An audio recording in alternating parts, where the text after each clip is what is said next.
Paimon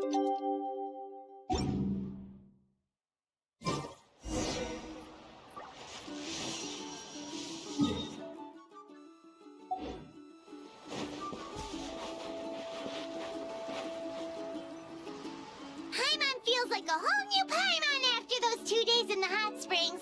The Abyss kind of threw a wrench in our relaxation, though. Still, spending time here really has felt like a vacation. The Kaholosaurs are so nice and so fun to play with. Their bellies are super bouncy.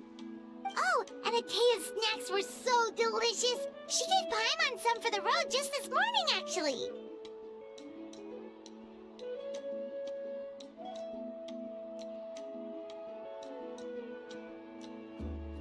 Yelling at some kids who got caught throwing stones in the hot springs, so not much has changed since we first met her.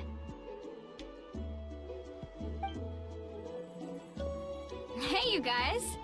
Sleep well last night? Yep, this area is so nice. Glad you like it. I was thinking of taking you guys out to do some sea fishing. Later tonight, we can eat whatever we catch. Fresh fish is absolutely delicious right off the grill. Hey, Mualani! Yeah? What do you need? The team sent out to fight in the Night Warden Wars has returned. And Kachina? Is she back as well?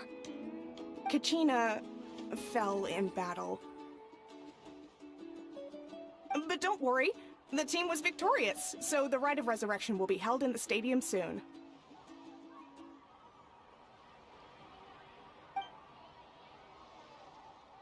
That's a relief. The Abyss is cunning, and it was her first time.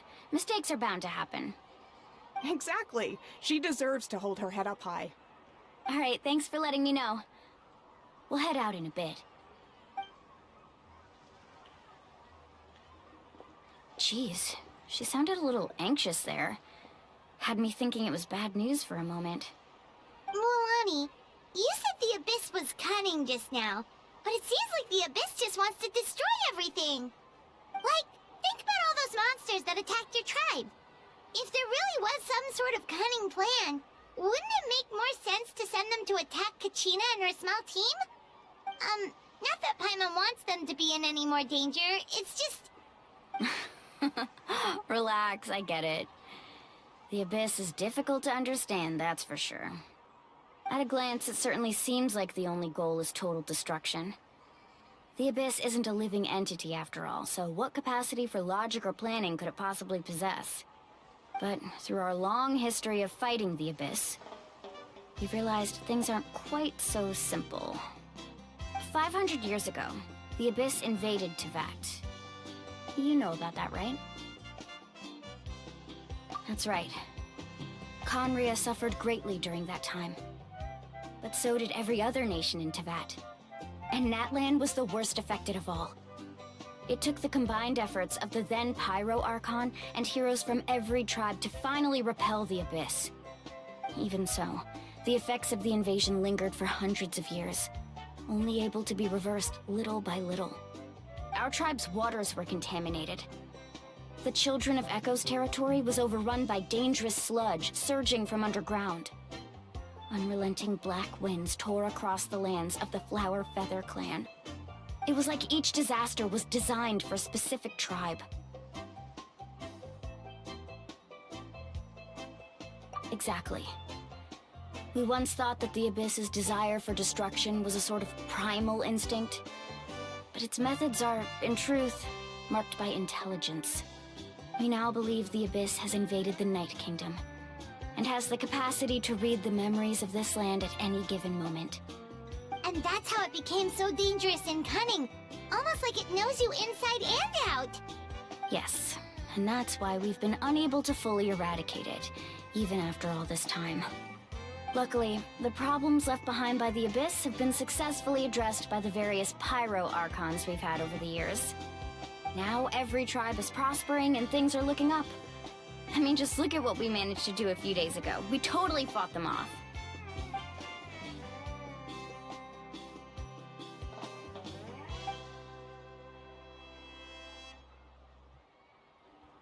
You must have had to sacrifice a lot to get to this point.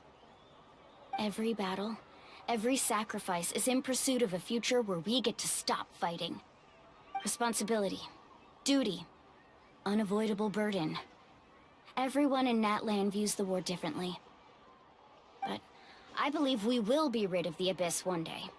And the efforts of all who fought against them will become a story for the ages. To think that my name could survive in ballads passed down to future generations, it's kind of romantic. Everyone has something that drives them forward, you know? We have to. Not only for ourselves, but for our future. Anyway, let's head to the stadium. Our fishing trip can wait until Kachina's back with us. The sea's not going anywhere.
Whoa, this place is packed already!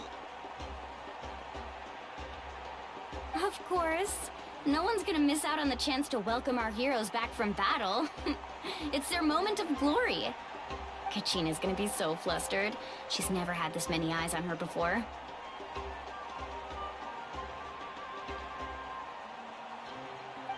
Yeah, she doesn't seem like the kind of person who likes being the center of attention. Looks like I'm just in time. Kinich, you're here! Yeah, a commission ran longer than expected, but I made it. I heard about the incident with your tribe, Mualani. Is everyone alright? Yeah, it's all taken care of. Our new friend here's got some tricks up her sleeve, by the way. She's just as strong as Kachina made her out to be.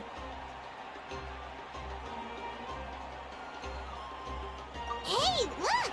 Is it about to start? That's right. Someone will come out and recite a eulogy, and then we'll sing the Ode of Resurrection together. Come on, let's find a spot with a good view. When the singing starts, just follow my lead and you'll be fine. Let's go somewhere higher up so Kachina can spot us.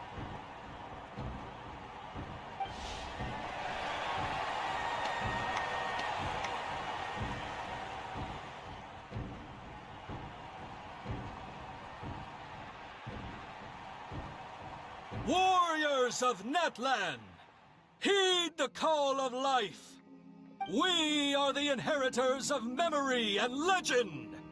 Those who grew alongside sun and wind. Those who forged our own destiny and future. That is Natlan's fire, the lifeblood of our nation.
I could not find Kachina within the Night Kingdom, or locate her ancient name. What? What does that even mean? Usually once the ode is complete, the Pyro Archon and resurrected person will emerge from the flames. But something went wrong. What's going on? This has never happened before. Well, I think it's pretty obvious. Clearly, the team sent to fight the Abyss didn't win after all. Think about it. The Ode rekindles all victors. We've witnessed it countless times. Since the Archon couldn't find Kachina in the Night Kingdom, that must mean there's more to this victory than meets the eye. Hey! You just haven't gotten over the fact that Kachina beat you in the pilgrimage! Pathetic. The both of you. Your wild guesses are misplaced. We completed our mission. Maybe you did, but who's to say whether that little girl even contributed at all? Maybe she got scared and ran off. Why would the YUB recognize someone like her, even if she was on the winning team? How dare you insult a hero of Natlan like that? Kachina sacrificed herself to repel the Abyss. She doesn't deserve to be subjected to your vile rumors when she's not even here to defend herself. Calm down, Mualani. There's no point arguing with the likes of them. I can't just sit here and let them slander her like that. To insult a hero of Natlan, the person actually has to be a hero. You... Think about it, everyone. Who do you think is really at fault here? A girl who never should have even gone to war? Or the great Pyro Archon? Why would the rules of our nation suddenly stop working? That's true. If she wasn't revived, it must mean she failed to achieve victory. Maybe the YUB interpret victory in different ways? I mean, that girl didn't look all that strong to me.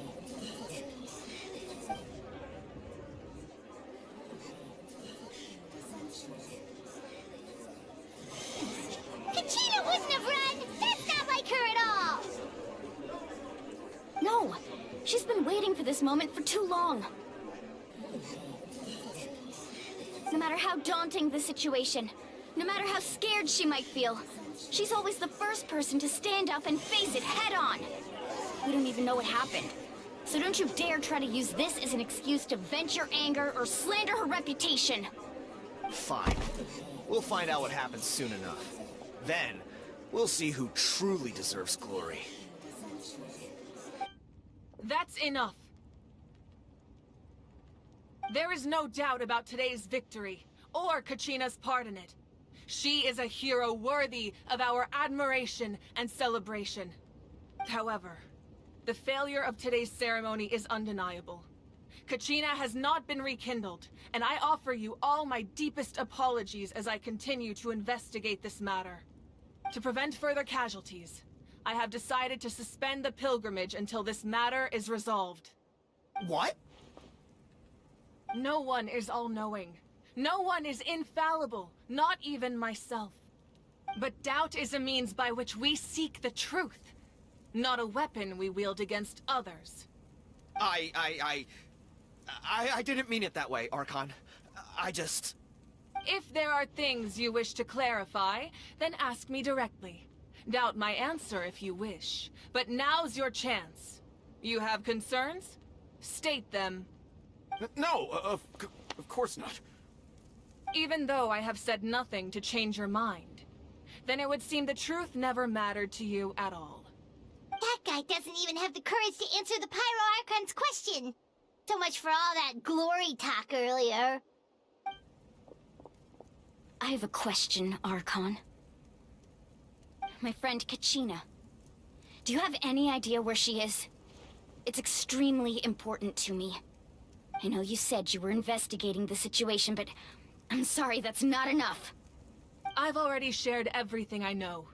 If you want to learn the truth and rescue your friend sooner, you should join the investigation. So, what do you say? Of course I'll join. In that case, come see me in the speaker's chamber. We should join them. Oh, and if it's not too much trouble, could you drop by as well, Traveler? I'd like to have a chat. Rest assured, everyone, I'll keep the tribal chiefs informed on the progress of the investigation. Once again, I apologize for the outcome of this ceremony. If there are no further questions, let's part for now. Did she just ask us to come along? I believe she did. Let's go. I'd like to know what's going on myself.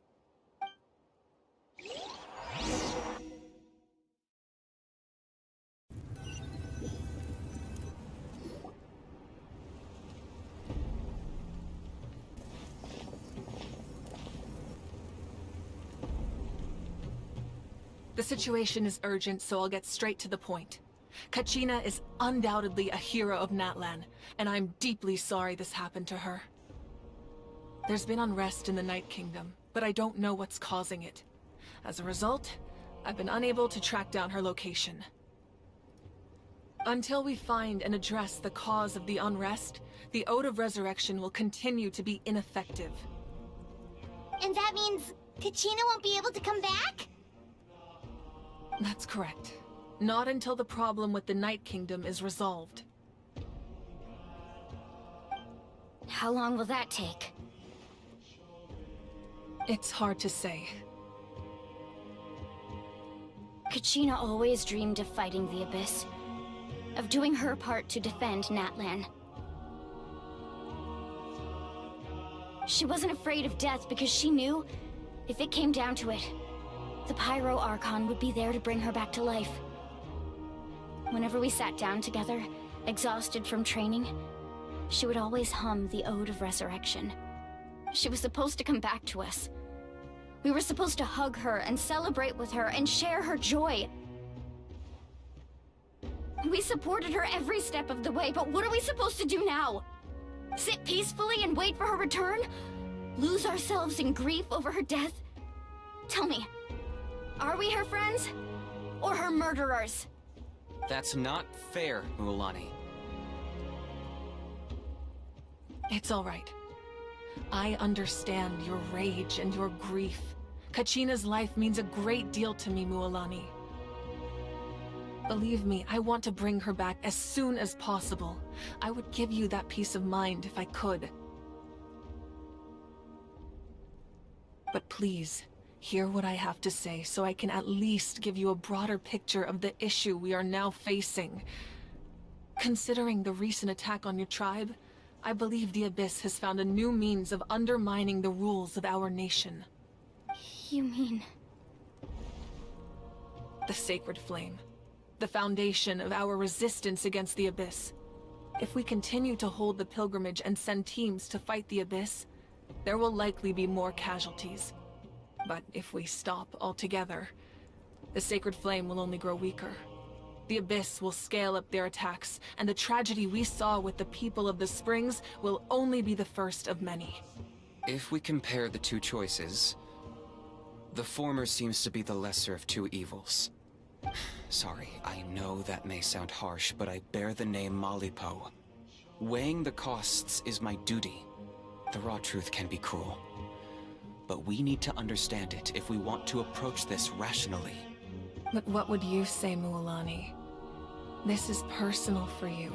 And unlike Kanich, I dare say it's not a simple case of weighing up which course of action is less painful, is it? No. I can't choose between them, and I don't want to. Saying that one is preferable over the other is disrespectful to the people who suffered. You're saying it doesn't matter whether I suspend the pilgrimage. The consequences will be equally painful. Yes. What happened to Kachina breaks my heart. But I couldn't bring myself to sacrifice other people for her sake. And that is the crux of the problem. It's not simply a matter of choosing the lesser of two evils. Either way, there will be people who suffer. And the end result will be the same. Belief in the pilgrimage will waver. Once doubt has crept in, the people will no longer unite in battle against the Abyss. And that is exactly what the Abyss wants. Their ultimate goal isn't to break the rules that make the Ode of Resurrection work. It's to destroy the people's faith in them. To prevent what happened to Kachina from happening to anyone else, we need to suspend the pilgrimage. So that is my current plan. And in the meantime, I've made efforts to strengthen each tribe's defenses. Then, we have to find another way of strengthening the sacred flame to keep the Abyss at bay. This won't be easy. I'll need time to figure out the best approach. I understand your anger, Mualani, but I hope that provided some clarity, at least. Wow. Hyman thought things were gonna get heated for a second, but the Pyro Archon took the time to explain everything so patiently. I owe you an apology, Archon. I let myself get carried away earlier, and I'm sorry. You're right. We need to focus on finding solutions. We could always hold the pilgrimage without sending a team to fight in the Night Warden Wars. That way, we would still be able to fuel the sacred flame. I've considered that, but the two events have nearly always been linked. Without the chance to fight the Abyss, pilgrimage rankings lose their prestige, and competitor numbers will drop. With fewer participants, the amount of contending fire produced will decrease, and the vicious cycle will continue indefinitely. So, essentially, the Abyss is taking Kachina hostage.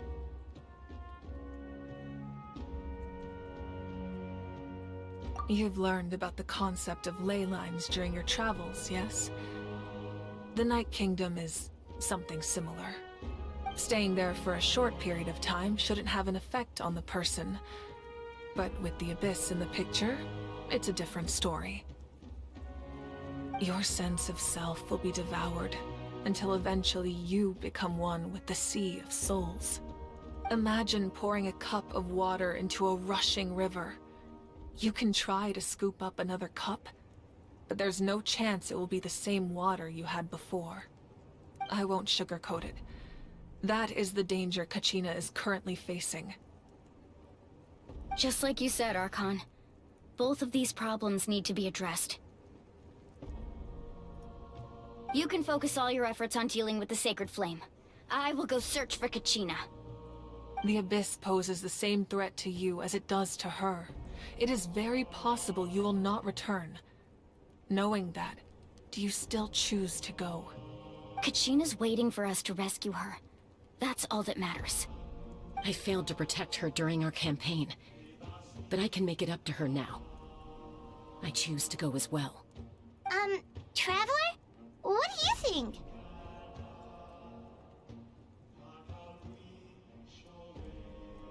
Understood. Then I'll support you in any way I can.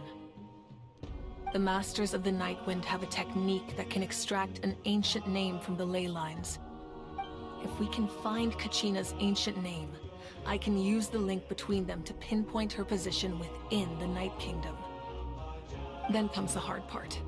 You need to visit the Night Kingdom in person and rescue her. But isn't the Night Kingdom a land of souls? Can we even go there? Under normal circumstances, only the consciousness can enter. But there is a way to go there in person. However, know that the Night Kingdom will attempt to repel you, and the Abyss certainly won't leave you be. It's fine by me. Same here. Fighting the Abyss is nothing new for me.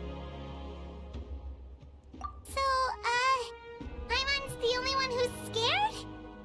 Well, if you're going, Traveler, Paimon's going too. Citlali of the Masters of the Nightwind once created an artifact that can be used to communicate with the Wyab. We call it the Spirit Speaker Stone. It was originally used as a ceremonial artifact wielded by the tribal chiefs, but that spiritual quality also means it can be used to search for an ancient name. That was the artifact I delivered to the Scions of the Canopy a few days ago. Didn't think I'd be hearing about it again so soon. Thank you so much for your help, everyone. Your thanks are unnecessary. I will offer you whatever aid I can, but your fellowship and courage are what will truly decide the success of this operation. Besides, you're the ones helping me. I can only focus on one thing at a time, after all. Traveler, I certainly didn't expect our first conversation to be so serious. I've heard all about your accomplishments. Ever since you arrived, I've been hoping to meet you and offer you Natlan's highest level of hospitality. Why? Why? Is that not what happened in the other nations you visited? Yeah, things were pretty complicated at the start. And, you know, in the middle. But our reputation's solid nowadays. That's more like it. After all, I've heard you're someone who transcends fate. Perhaps even more than you can imagine. But we can talk about that some other time. Ideally, this would be the perfect night for a drink and some musical ambiance. But there are important things to be done. Oh, I almost forgot. Atea was wounded in the fight against the Abyss. She wanted us to give this to you. It embodies fond memories and my strength of will. That's what she asked us to tell you. She said you'd know what that means. I didn't think this day would come so soon. The flames of her life force. I can feel them flowing within the talisman. If things were different, the two of us could have enjoyed the hot springs together while she gave this to me in person. We're supposed to be hot spring buddies after all. But don't worry. This talisman means a great deal to me. I'll take good care of it, and once this is all over, I'll pay Atea a visit.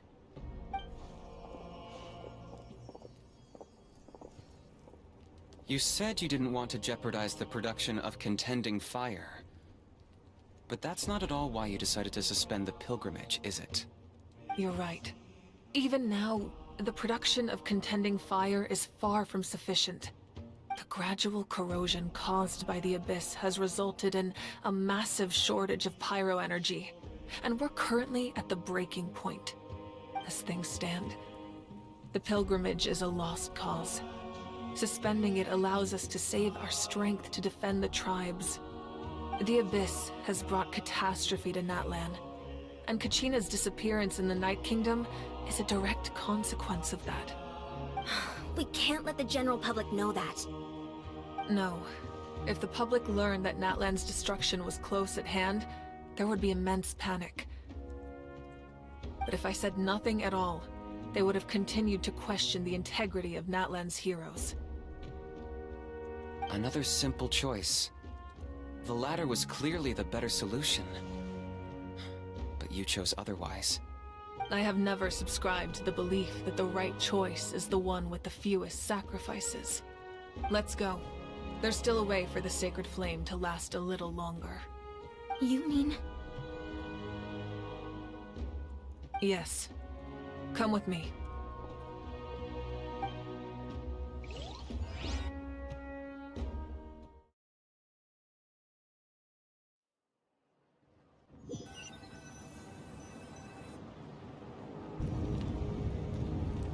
The sacred flame must never go out. Not only does it strike fear in the Abyss, but it's also the pillar of Natlan's stability. So until our heroes are ready, I will sacrifice my power to keep it burning. But that can only last so long. I think we should focus on the remaining ancient name-bearers. Don't let desperation cloud your judgment. Those chosen by the Wyab have already embarked on their destined path. It is for them to decide how that journey ends, not us. All we can do is support them. Even so, for you to make this sacrifice, it's not right. If not me, then who? No other is capable of sustaining the sacred flame. I possess great strength, but I'm not above my people. This is part of my duty.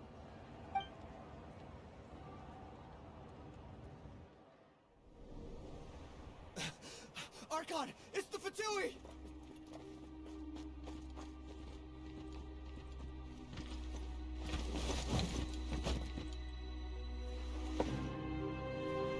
The The Archon of Natlan. A force to be reckoned with. The secret of the ley lines is no secret to me. Long have they been destined for ruin. And since the oath made 5 centuries ago remains unfulfilled, what use is the Gnosis in your hands? I don't know what you mean. But it sounds like this is about more than the Tsaritsa. In times of crisis, someone must pick up the mantle of salvation. Your plan has reached an impasse, and now it falls to me to create new rules for Natlan. But before the dawn of a new age, the old must be destroyed.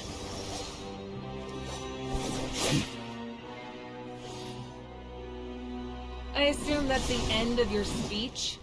Good. People like us? Let our blades do the talking!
Masters of the Night Wind.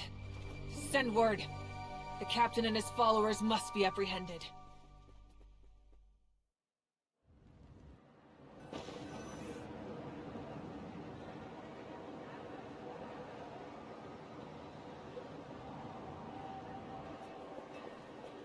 Are you alright, Archon? He was a formidable opponent. Exactly what I would expect from the first of the Fatui Harbingers. I never imagined someone could match you in combat. If the Tsaritsa sent him here, why would he bring up what happened 5 centuries ago? Yeah. And how much does he know about Natlan? The Harbingers are all driven by their own personal goals. The only purpose that unites them is collecting the Gnosis. But I'm sure the captain has his own reasons for being here as well. Whatever his motive, we should shift our focus to the Fatui. If they attack again, and we're not prepared, we're done for. No, we're running out of time. The wound I inflicted should hold him back and weaken him for the time being. Besides, I'm sure you noticed, the power that came to his rescue just now came from the Masters of the Night Wind. In other words, there are traitors among us. Not necessarily. This could prove to be a very valuable turn of events. When we exchanged final blows, I sensed an unusual presence within him. I'll need to investigate further. Kinich, go to the Masters of the Nightwind and look into who could have aided the captain. Speak to Lali. She should know. Of course, I'll head out right now. Do you still intend to... Yes, but fear not.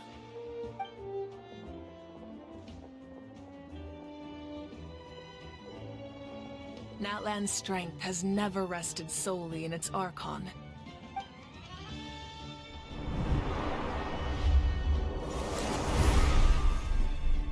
Together we foresaw the only path that leads to our nation's future. We must trust in that vision now.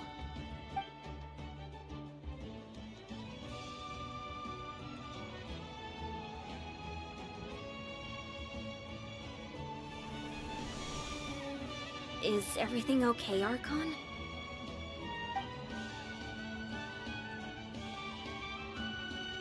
Completely fine.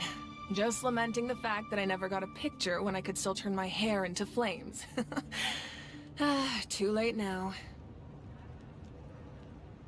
I just hope the others have a safe journey.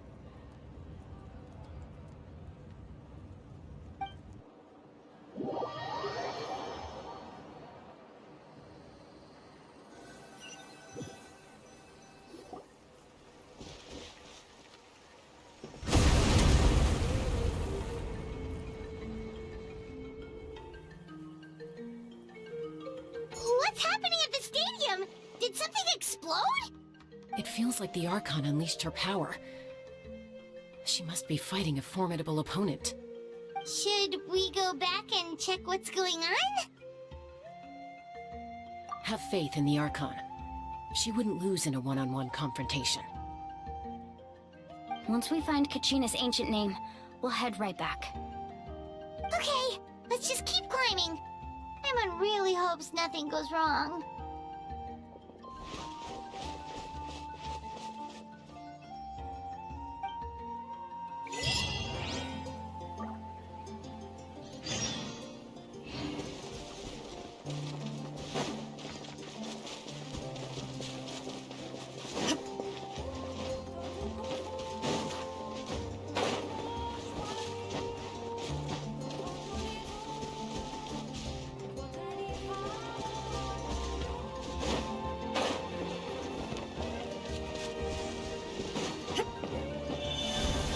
All right, you asked for it!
Careful, Chief.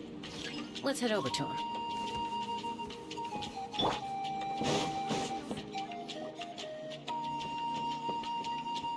Chaska. Nice to see you again, Wyna. I'm afraid we don't have time for pleasantries, so I'll get right to it. We're here for the Spirit Speaker Stone. Whoa, hold on a second. At least tell me why you need it first. My friend Kachina is trapped within the Night Kingdom. We need the stone to find her ancient name and rescue her. Rescue her? From the Night Kingdom? That's right. I'm sorry, but someone needs to tell you what you don't want to hear. Going there, a mature warrior would never make such a foolish decision.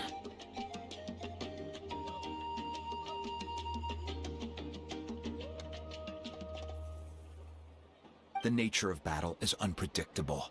You never know how it's going to end. Losing a friend is tragic, but when that happens, the best thing you can do is focus on how to prevent further casualties.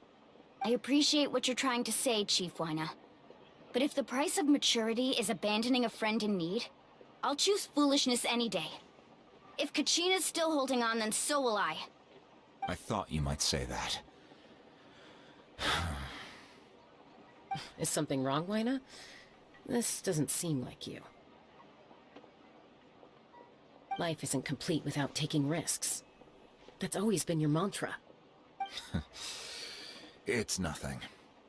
The Night Kingdom is a dangerous place. Can't blame me for checking if you were up to the task. If you're that determined, far be it from me to stop you. Here's the stone.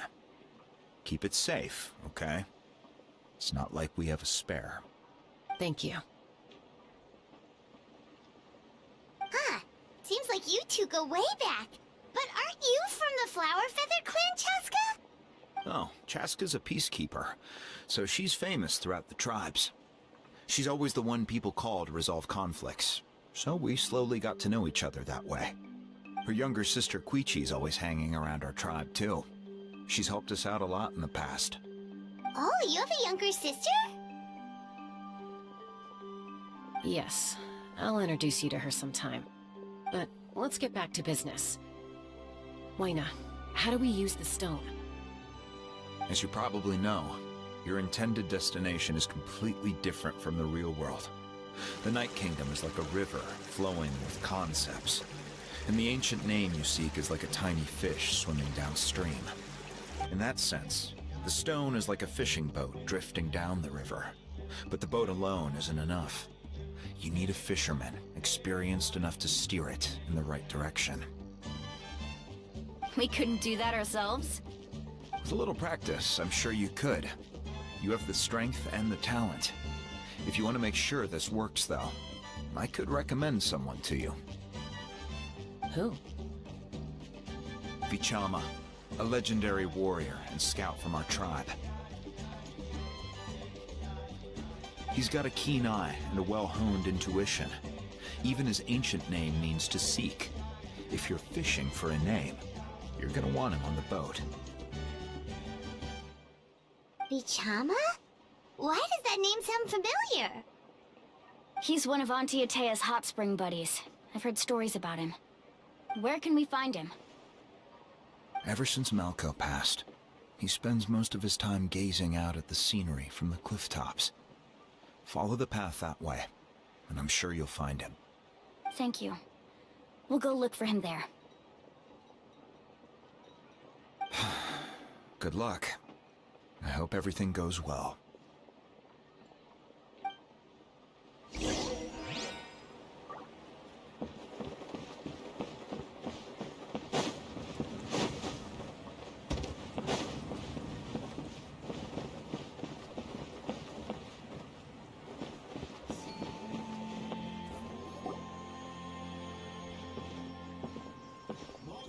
Someone admiring the scenery from the cliff tops. Ah! That must be him! Hello there, are you Vichama? That's me. Did you need something?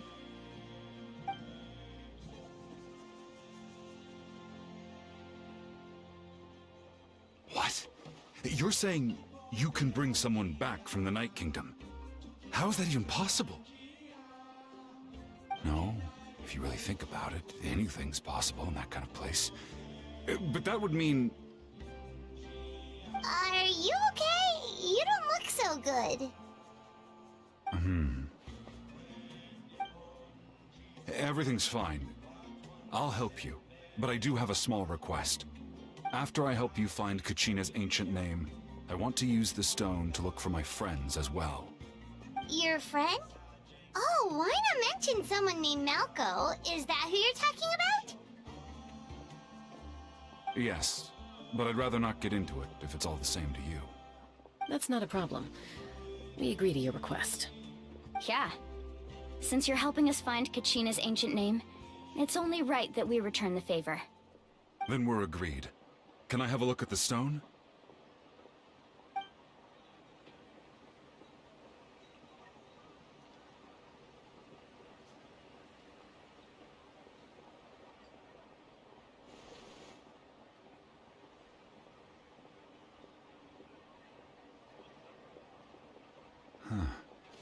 I see. From what I can tell, it functions almost like an abyssal pylon. Both connect the Night Kingdom to the living world. Once the connection is established, the abyss will come surging through the opening like a predator honing in on the scent of blood. So we have to be sure not to use it in a tribal settlement. Wow, you got all that just from looking at it? I just picked up on the basics, really. I still have no idea why it works. You said someone named Lali invented this. They must be a genius. I'll go find an open area and start setting things up. In the meantime, I need you to get 2 things for me. We'll go right away. What do you need? First, I'll need some hook ropes. Pretty much every store around here carries them, so no need to go anywhere special. Oh, and I need to build a net out of them, so make sure you get a good amount. Wait, are you saying you're going to use a real net to catch Kachina's ancient name? How does that work when one's tangible and one's not? By creating something tangible in our world, like a net, we can create a connection to a corresponding concept in the Night Kingdom. Basically, I'm going to use the concept of a net to catch something equally intangible, an ancient name. Oh, I see. What about the second thing you needed? Right. I need 2 chunks of obsidian. Once we bring the ancient names into our world, we'll need a place to store them.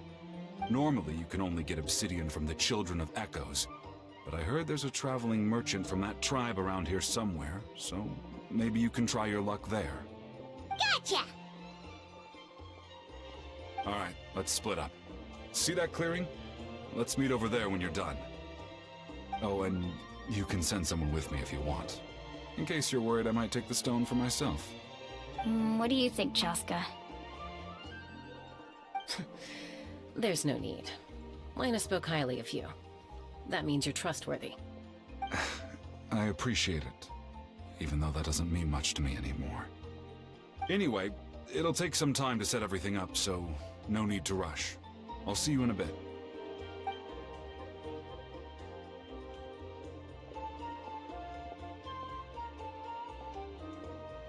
What an odd guy. He seems so defeated, but also really invested in the stone at the same time. I don't have any more insight than you, Paimon. Let's just focus on the preparations for now. Hang on, Kachina. We're coming for you.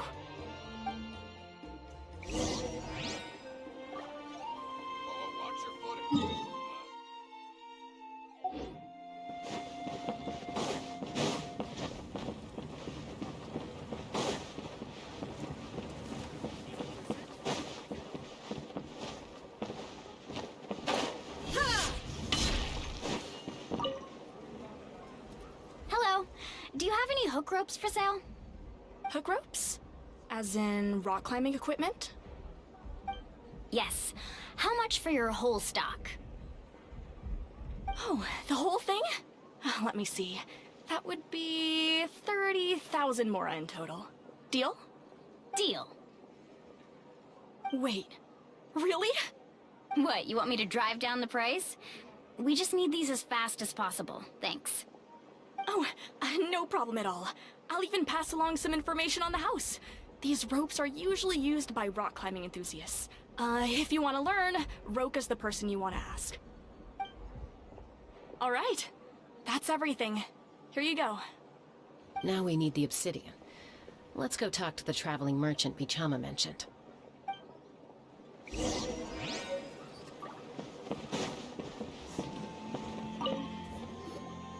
Excuse me, do you sell obsidian?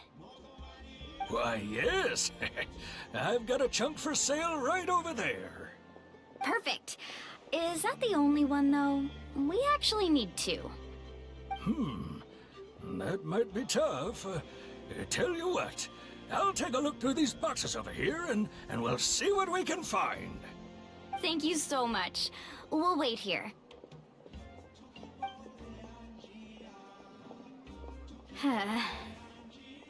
Relax. Everything's going according to plan.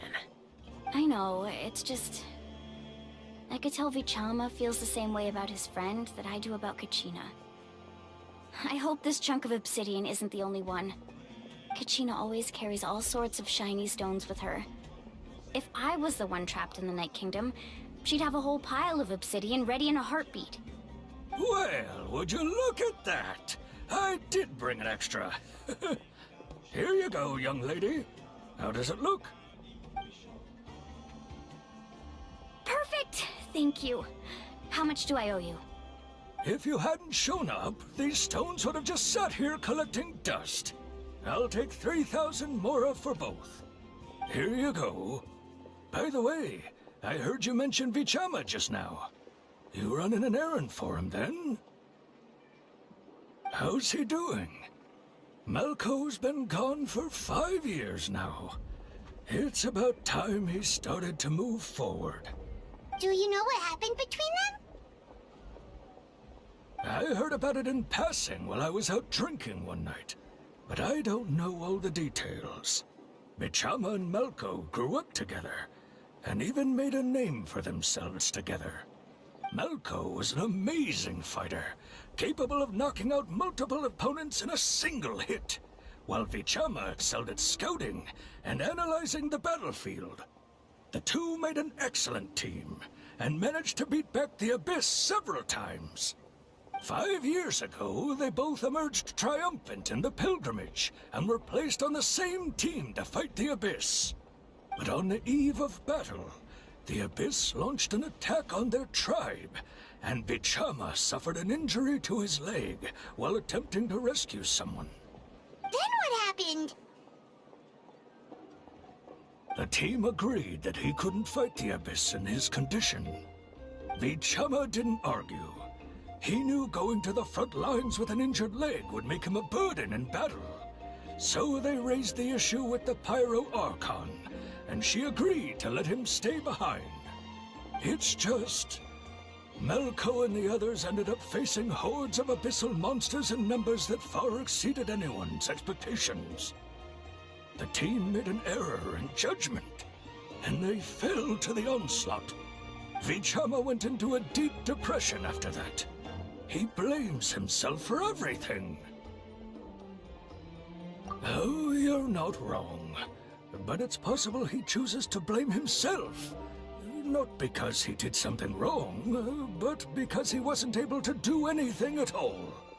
I've tried convincing him to move forward, to stop dwelling on the past. But the shadow of Malco's death hangs over him still.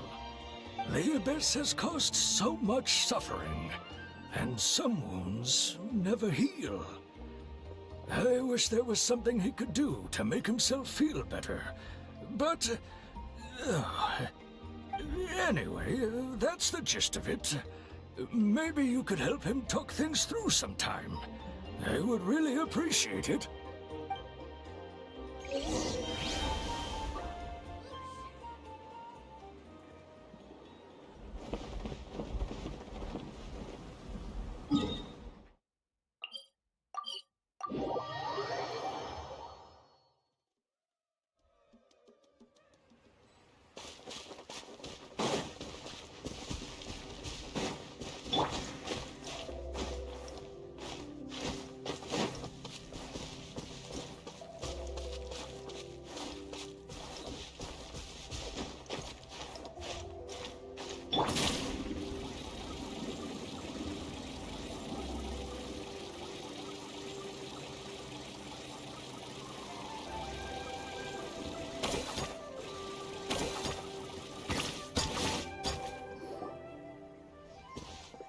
Did you get everything? Yep, it's all here. When do we start? I've made all the necessary adjustments, so we're good to go. As agreed, I'll help you find Kachina's ancient name, and then you return the favor. Go ahead.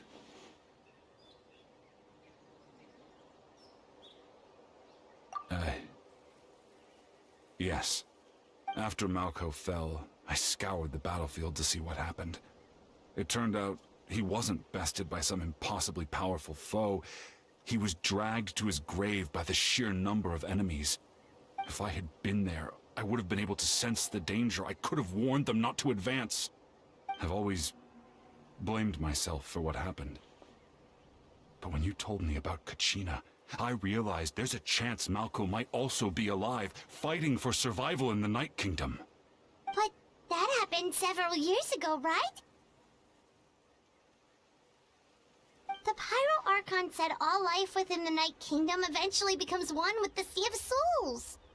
There might not be much hope, but I still have to try.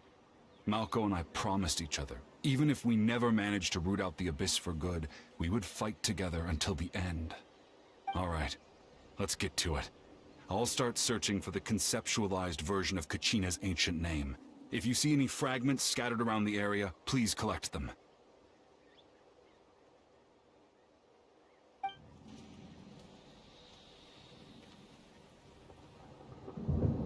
Make sure you prepare yourselves for battle. As I said, the stone will link the mortal realm to the Night Kingdom. The Abyss will likely emerge in response. Look at that golden thing. It must be one of those fragments Vichama mentioned. Let's get closer.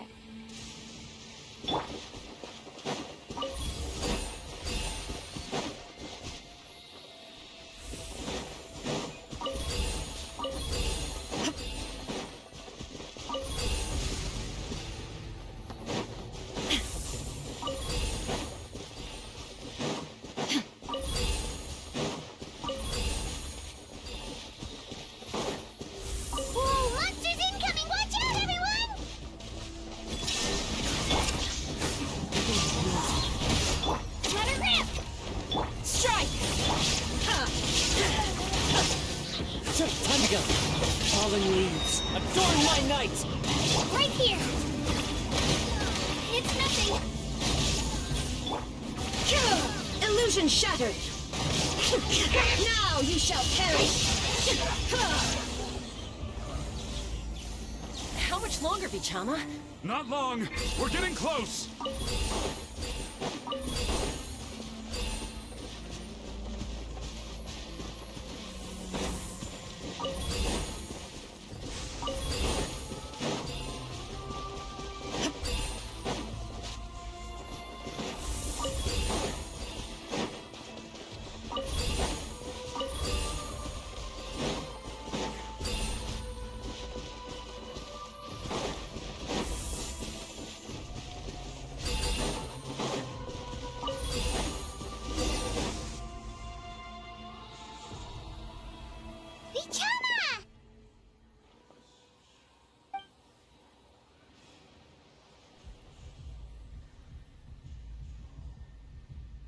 Quick! Take it!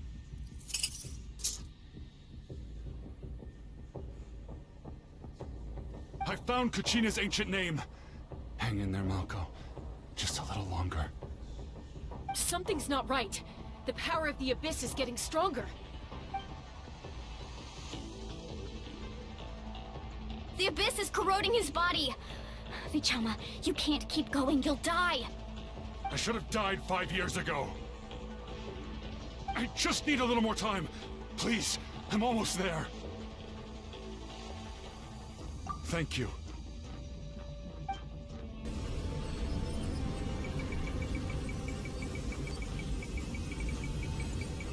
Whoa, watch out! The power of the Abyss is strong.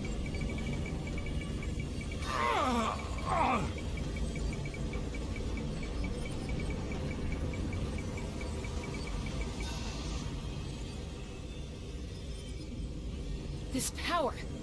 Hanging in there? Malco. can't I find him? Why? We can't wait any longer. Pull him away from the stone, Mualani. I already tried, but the power of the Abyss has him in a chokehold. It's like he's tied to the stone with an invisible rope. In that case, we have no choice. I'm sorry, Seawally. Get back! Chaka, wait!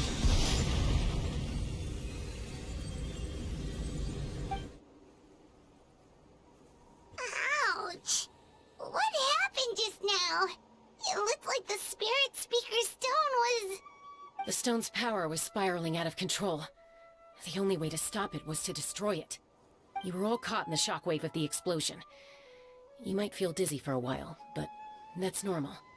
Give us a heads up next time, will you? You're lucky we managed to dodge it in time. I thought I said to get back. Yeah, barely a second before you made it go poof. Not everyone has your reflexes, Chaska. We were this close to getting dragged into the explosion. Okay, I'll be more careful next time. At least Kachina's ancient name is still in one piece. Wait, where's Vichama? Vichama! Vichama! I couldn't find Nako's ancient name. It must be completely gone by now. Once your ancient name disappears, there's no coming back. From the very beginning, I knew there was a slim chance, but still. And now... it's too late to save him. From the minute he left that day, it was already too late. Vichama. I'm sure he's heard enough condolences over the years. Let's just give him some space. Huh? What's that in your hands, Vichama? It looks like something's glowing! Huh? This is...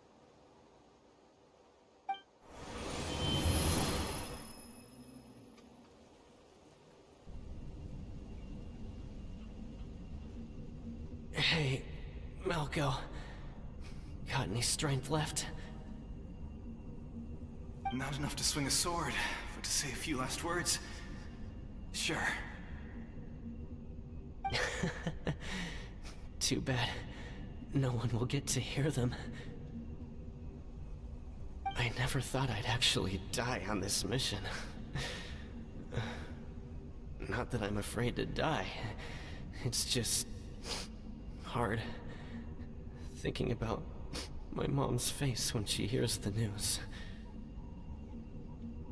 Guess I have something to be thankful for then. My parents died a long time ago. They won't have to mourn me.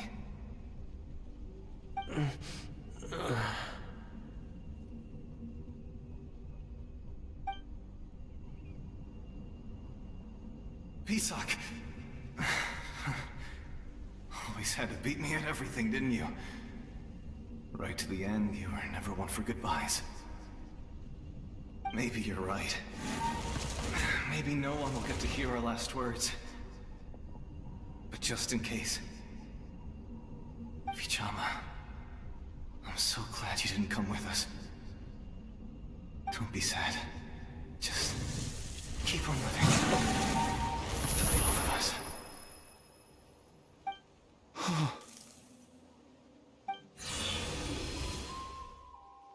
Was that... a memory? Seems like we were able to salvage something after all.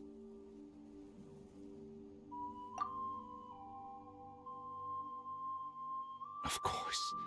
Seeing him, hearing his voice again, it makes me unbelievably happy. But it also brings with it an even deeper pain. A deeper pain? Why? Malco was always the type to put on a brave face. But in that memory just now, his hands were shaking, and his smile was forced. For all these years, I regretted not being able to fight alongside him to the end. And now I know, at the end of his life, he was thinking the same thing. Vichama. I'm fine. Actually, I heard Chief Wyna wasn't really on board with your plan to go to the Night Kingdom. When you asked for my help, I hesitated too. I knew helping you find your friend's ancient name meant leading you one step closer to danger. But I also understood why you had to try. Everyone has regrets in life, but not everyone gets the chance to make up for them. Once allowed to fester, guilt strips us of our most valuable qualities as warriors. In that sense, we might as well choose the braver path from the very beginning. If I could do it all over again, I would have followed Malco to the front lines no matter what. Even with an injured leg, there were still things I could have done. That way, even if the outcome stayed the same, I still would have fought alongside him to the end. There are critical junctures in life, and if you don't seize the chance to act, there's no going back. That's something I had to learn in hindsight. But you're still at the crossroads of your journey, so I hope you can walk away without regrets. Thank you, Vichama. I feel even more determined now. Kachina will come back to us. I'll make sure of it. I promised I would find her, and I intend to keep that promise. That's good to hear. Strange. My body, it's... Once abyssal corrosion enters the body, a portion will fuse itself to your internal organs. Even though the Traveler possesses powers of purification, the corrosion can never be fully eradicated. Thanks to her, though, you are only briefly exposed. Slowing your breathing and controlling your emotions should help you keep the symptoms in check.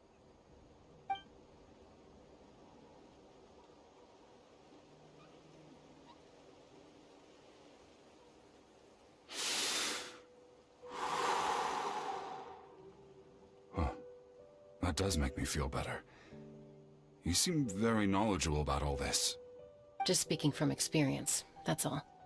Anyway, we've recovered Kachina's ancient name, so we're off to a great start. Let's get Vichama back to his tribe and tell Wyna the good news. Oh, and apologize for destroying the Spirit Speaker Stone. We had no choice, though, so he'll probably understand. Right?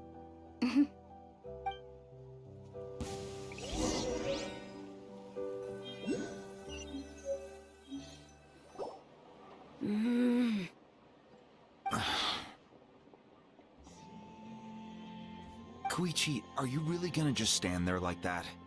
I don't know what you want from me. I think you know exactly what I'm trying to say, Uncle Wyna. I can hear it in your voice. Honestly, it's just one thing after another with you two. They're back. Koichi? What are you doing here? Don't play dumb with your own sister. You know exactly why I'm here. My apologies, everyone. I just need to borrow Chaska for a few minutes. You come with me.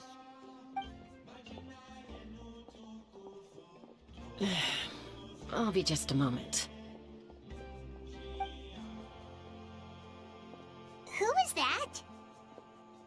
Koichi, Chaska's younger sister.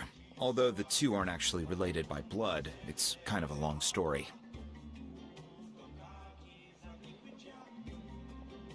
It's not really my story to tell, but I guess it's not a secret. You see, Chaska was actually raised by cuckoo sores. She was afflicted with a rare disease when she was a child, and abandoned in the wild as a result. The Abyss found her out there, all on her own, and tried to devour her. But in the end, all that did was trigger her will to live. That strength of will pushed her to survive. But it also planted a seed of conflict within her. Eventually, she was adopted by the cuckoo source. Wherever they went, she followed, getting into fights right and left. For some reason, Paimon can totally imagine that. Well, when Chaska finally returned to human society, it was Koichi's parents who adopted her. At the time, Chaska still had a habit of getting into fights, so Koichi was always taking her around, apologizing to everyone. Ah, I remember those days. One of those fights was definitely with me. But, you know, kids. You're fighting one minute and your friend's the next. Eventually, she found a way to rein in that desire to fight. And now she's who people call to resolve conflicts. She's known as the Peacemaker. It sounds like she still argues with Koichi, though. Don't siblings usually stop fighting when they get older? That's partly my fault. Koichi asked me to stop Chaska from doing anything dangerous, but you probably know by now, once Chaska makes up her mind, there's no changing it. Oh, I get it. No wonder you tried to talk us out of going to the Night Kingdom. Chaska even said that wasn't like you. I'm all for your adventure. You need to take risks when you're young, because by the time you're my age, you couldn't attempt something like that even if you wanted to. Better try now than live with regrets later. That's what I say. Still, I can understand where Koichi's coming from. In the end, nobody wants to sit back and let a loved one put their life on the line.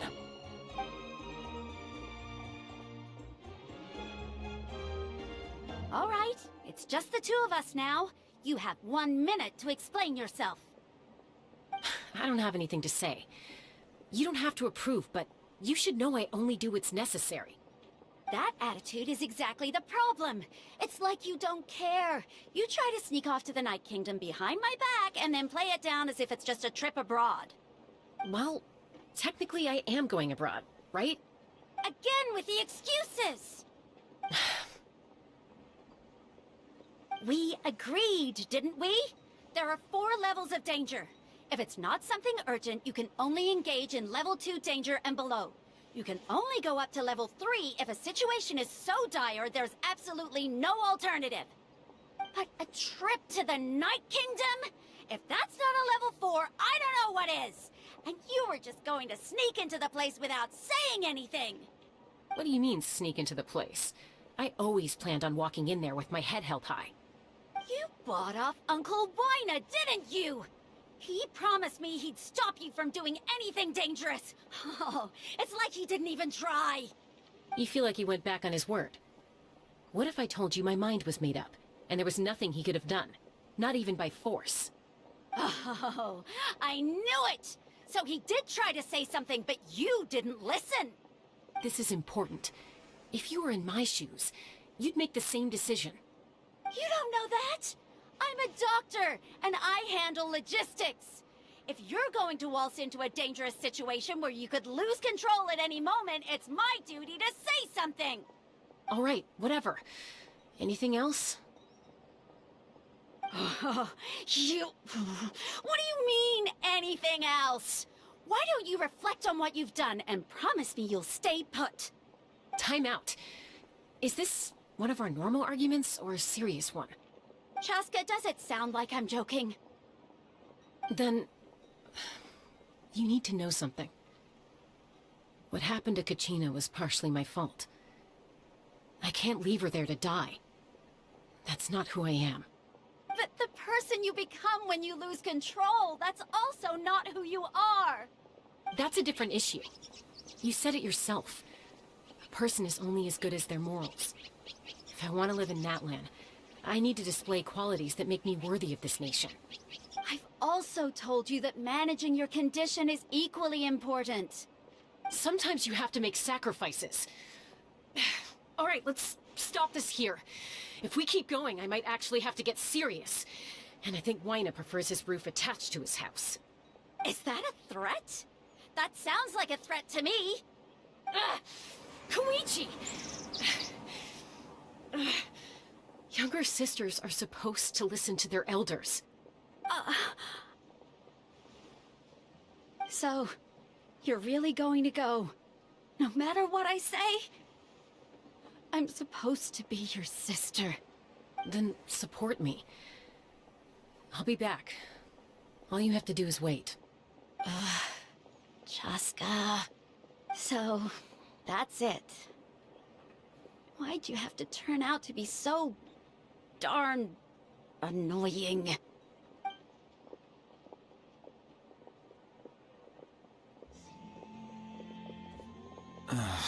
You two are something else. Something you wanted to say? I know you aren't related by blood, but you two sure are similar. Really? You know, I said that very thing to Koichi not too long ago, and she reacted the exact same way, down to the very tone of voice. It's not my place to get involved, but I will say this. Try to spend a little more time with your sister. You're tough kids. That doesn't mean you have to go it alone. Thank you. Anytime. All right. If you're done with the Spirit Speaker Stone, you might as well hand it over. According to Kinich, it's an important ceremonial artifact, so it'd be safer to keep it with me. About that... If only Tonegif Bard was here, he could have repaired it just like the Holy Liar. It might be in a few more pieces than you remember. Huh?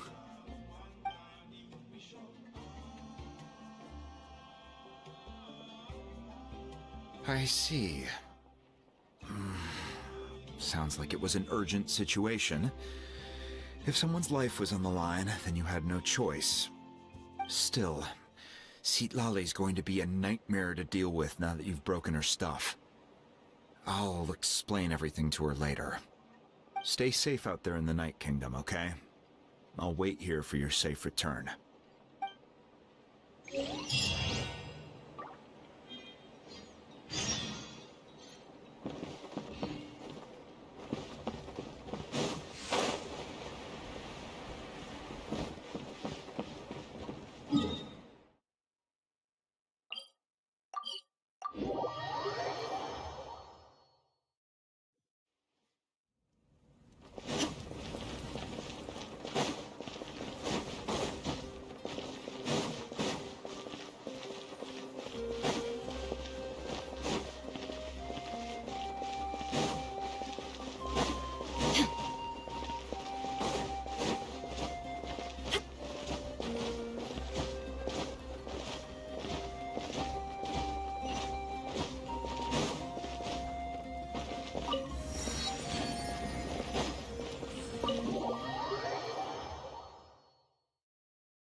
We're back! We found Kachina's ancient name, too! Well, it's fairly complicated. Let me give you the condensed version. The Fatui again? We can't go anywhere without them causing trouble. But what if the Fatui finds out you've lost your power? Won't they try to take advantage of the situation? That's why it has to be our little secret. No one else can know, or we're asking for trouble. Look, I wish I could offer you some sort of consolation, but I won't lie to you. With multiple factions closing in, there's nothing comforting about the situation we're facing. Still, all you need to do is focus on your goal. You can leave the complicated matters to me. I can also step in on the Pyro Archon's behalf. There's a limit to what I can accomplish, but I'll help you however I can. There's no need to be so modest, Yan-san. Your incredible strength has long been a well-known fact. You're the pride of your tribe. Archon, I'm sorry about before. You have so much on your plate, so much that you have to worry about. But all I could do was focus on my own feelings. You have nothing to be sorry about. We all get overwhelmed by our emotions, myself included. Your reaction to Kachina's disappearance, I understand that feeling very well. Well, now that we have Kachina's ancient name, let's go track her down. Follow me.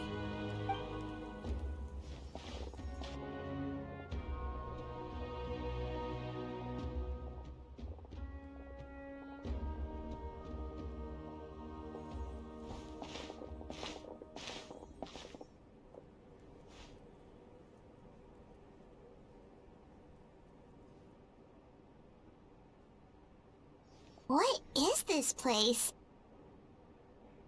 Hey, isn't that Atea's talisman? Good eye. This is where I store all the various mementos I've collected. Whoa. I've never seen this place before. There's so many things in here. It looks like there are items from every tribe. Collecting them must have taken a lot of effort. I suppose you could think of it as a hobby of sorts. In Natlan, everyone grows up listening to the stories of heroes. And physical items do a far better job of preserving those stories than our own memory. Now, I still have some preparations to make for the ceremony, so feel free to take a look around in the meantime. If you're curious about an item, I'm more than willing to tell you about its origins. Alright, we'll have a look.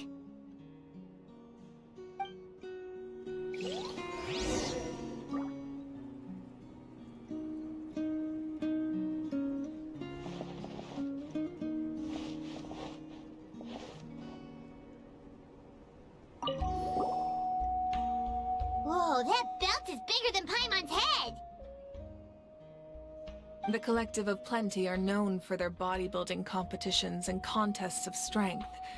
This belt is a symbol of great honor within the tribe.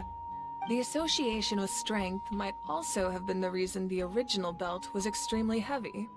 It was difficult for even 2 people to lift. And even if a warrior had the strength to put it on, wearing it for any length of time would still leave them gasping for breath. Sounds like it.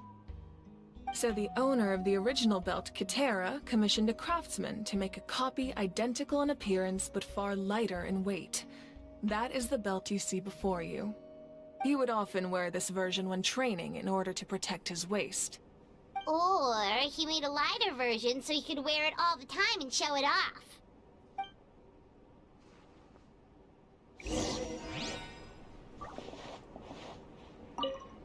Make sure to handle everything with care. This cup, for example, it's heavier than it looks.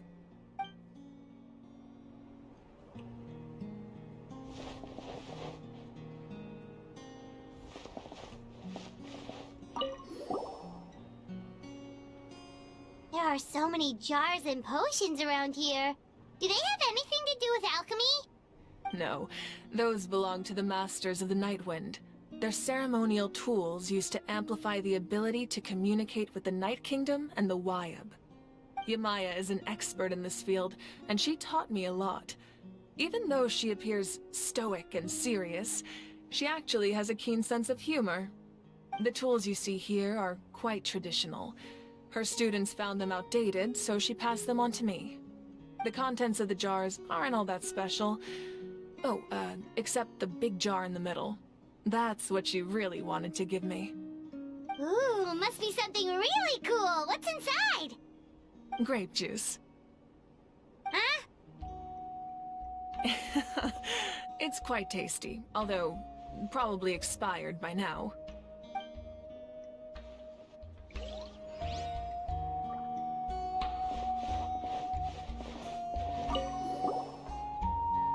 This is Atea's talisman. I'm sure you're familiar with this one already. Atea was rarely ever without it. The talisman brought her a lot of luck in battle.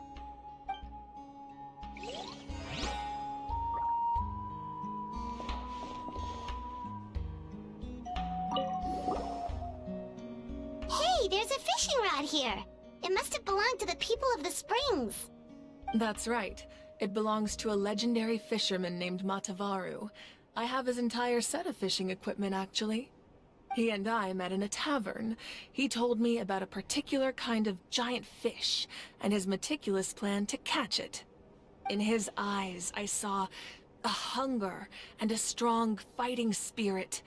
To him, the sea was the battlefield upon which he staked his honor.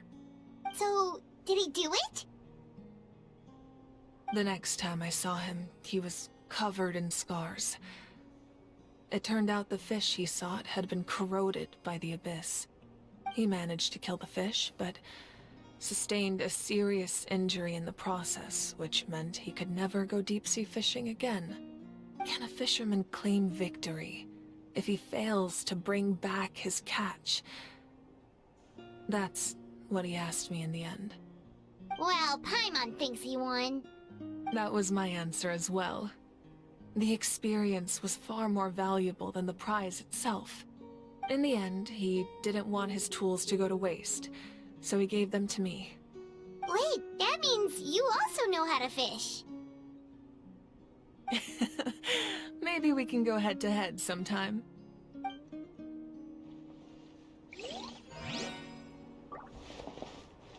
This fishing basket looks familiar.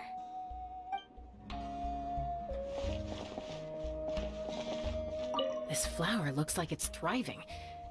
You must be good at taking care of plants, Archon.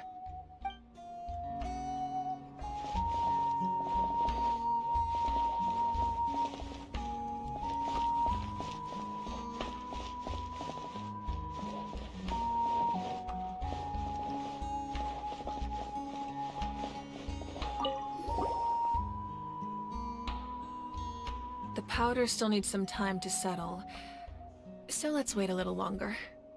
Well, what do you think of my collection? Do you feel like you have a better understanding of Natlan's culture now? Yeah! If each item represents a different story, seems like Natlan's really been through a lot. Does every item hold a special memory, just like Atea's talisman? That's right. The items in my collection actually serve a similar purpose to the ancient names passed down among the tribes. They demonstrate the true shape of time. The shape of time? Most people perceive time as a linear concept, almost like a straight line that can only move forward. We cannot change the past or predict the future. But there's also a different theory, one that I believe to be closer to the truth.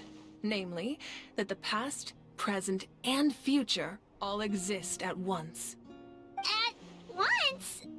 Paimon's not sure she understands. Let's say your journey ended right now. Thinking back on your experience in each nation, which one would you say was the most important? Exactly. Even at the end of your journey, the things you experienced along the way don't cease to exist. They become part of who you are. Take out a portion of that journey, and you would likely make very different decisions, and eventually arrive at a very different destination. The future is the same way. It exists even though it has yet to come to pass. We just lack the means to perceive it. Of course, there are those with the power to foresee the future. They simply call it by a different name. Fate. You're quite familiar with that concept, I would imagine. That does kinda make sense. The future hasn't happened, but already exists. Humanity excels at living in the present, but too often we forget the past and neglect the future. While the pilgrimage and the Night Warden Wars lead us to a better future. Only by uniting the people of Natlan across countless eras can we fight back against an enemy as formidable as the Abyss. To come up with such a set of rules, the first Pyro Archon must have possessed a level of insight I can only imagine. That's correct. At first, he was a mortal man with no special power. After he ascended to the Divine Throne, he used it to borrow power from the heavens and establish the rules of Natlan. Namely, a framework through which ordinary people can ascend to Archonhood. By holding the pilgrimage, we're able to determine the strongest among us. And when that person ascends to the Divine Throne, their inner flame will awaken. In addition, the sacred flame will grant them significant knowledge and memory of this land. After all, that's how I came to know everything I just told you. So, it all comes down to the power of the Divine Throne and the rules. Wait, is that a family portrait? Yes, that's my mother, father, younger sister, and the little saurians we raised. I turned a piece of my dad's leather armor into a canvas and commissioned a famous artist to paint our likeness. Your sister is so cute! It looks like the two of you are really close. Paimon was having a hard time thinking of an Archon as an ordinary person, but seeing this portrait, it kind of makes sense now. It really doesn't look like there was anything special about you before. Oh, wait, is Paimon allowed to say that? A little late for that question, don't you think? Sorry! Paimon's so sorry! Paimon's mouth works faster than her brain sometimes! It's alright. I'd never get upset over something like that. No matter what others may say, my past is a precious part of my identity. I'm forever proud of the life I used to lead. Becoming the Archon doesn't mean you sever ties with your family. The position just comes with a lot of responsibilities, so it impacts how often you get to see them. My father made the most delicious stew, so my sister would often bring me a large pot of his cooking, and we would sit on a blanket and eat it together. One time, we didn't close the door securely, and the Saurians who were raising ran into the room and knocked over the entire pot. My sister immediately burst into tears. The two troublemakers were going for the meat, but when they saw my sister's distress, they froze on the spot. I still remember the way they laid there, sulking like a pair of children, even after making such a mess. It was frustrating, but in the end, all I could do was comfort my sister and move on. Wow.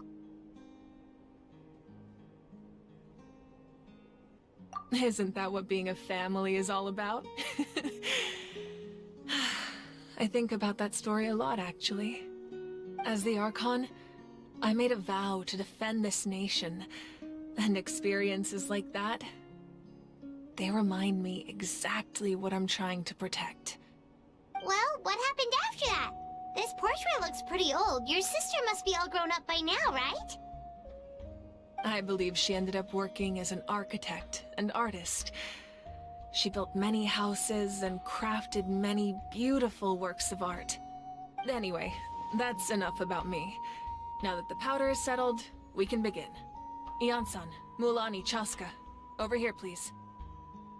Place the ancient name up there, and then we'll begin.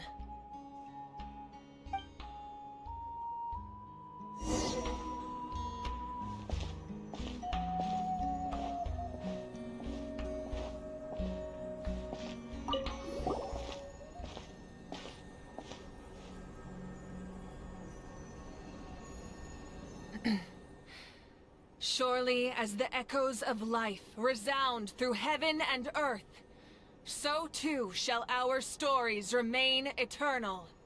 Ancient name, take us to your fated bearer.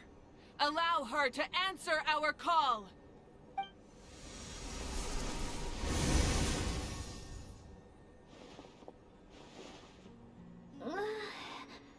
Am I hallucinating again? Kachina! Are you okay? Huh? I'm not seeing things, am I? Is the Abyss playing tricks on me again? It's okay, Kachina. It's just us. We're trying to find a way to bring you back. Everyone, you have to listen to me.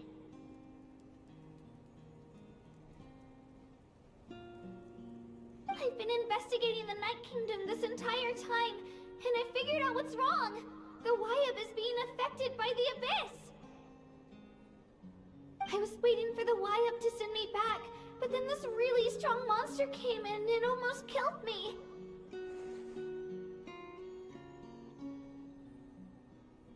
The Wyab saved me, even though its power is weakening, so I've been hiding from the monsters while trying to find a way to help. The Night Kingdom has become a huge mess, though. I keep hearing these awful sounds and seeing really horrible things. Don't listen to those sounds, Kachina. The Abyss is trying to strip you of your sanity. All you need to do is stay safe and wait for us. We'll be there shortly. It's okay. I feel so much better now that I've had the chance to talk to you guys.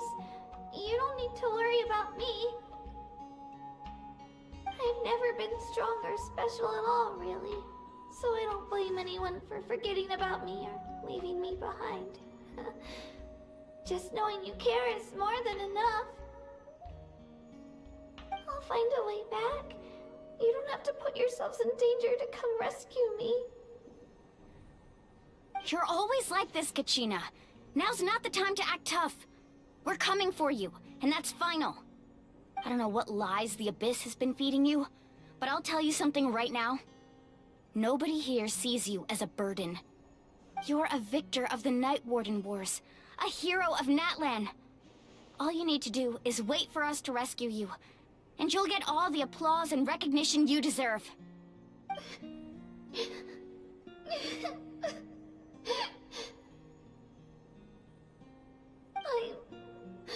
I'm really scared. Everything's so dark and creepy here. And I want to go home. Still, I don't want you to put yourselves in danger because of me. I don't want to hold anyone back ever again. All you need to do is place your trust in us, just like you always have.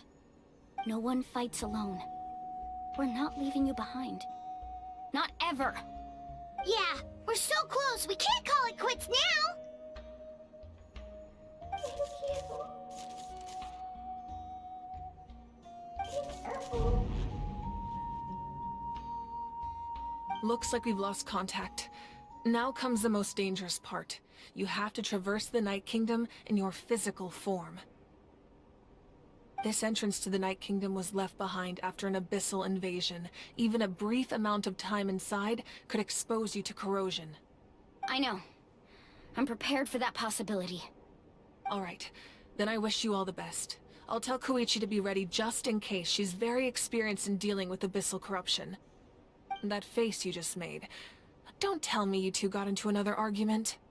No, I just feel bad for creating more work for her. I'll go with them too, Archon. The more people, the stronger the party. Thank you so much for your help, everyone. It really means a lot that you're willing to brave these dangers with me. And there's no time to lose, so let's get going. Now that I've lost my power, I won't be able to provide much practical support. But I can still keep an eye on the situation from here. Eon-san, I know it's unlikely, but if you encounter a situation you can't handle... That won't happen. I hope not.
You want me on your...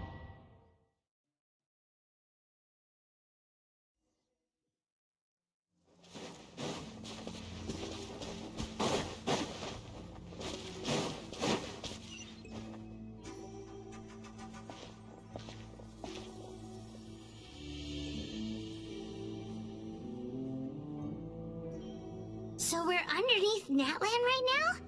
It looks nothing like Paimon was imagining. That's because in the distant past, Natlan was home to an incredibly advanced civilization ruled by dragons. Humans only established their own society after the fall of the dragons. So these are Saurian ruins?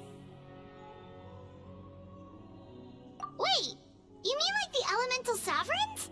They had their own advanced civilization? Yes, A really long time ago. Very few records have survived until now, so no one really knows what the devices here are for.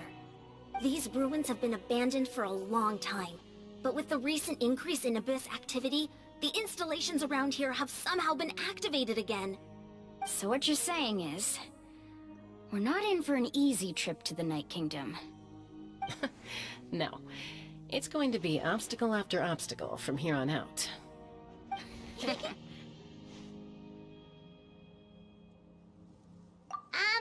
Why are you all laughing like that? It's creeping Paimon out. It's the pre-adventure excitement kicking in, right guys? Of course. I'm eager to get started. Then let's go. We won't let anything stand in our way.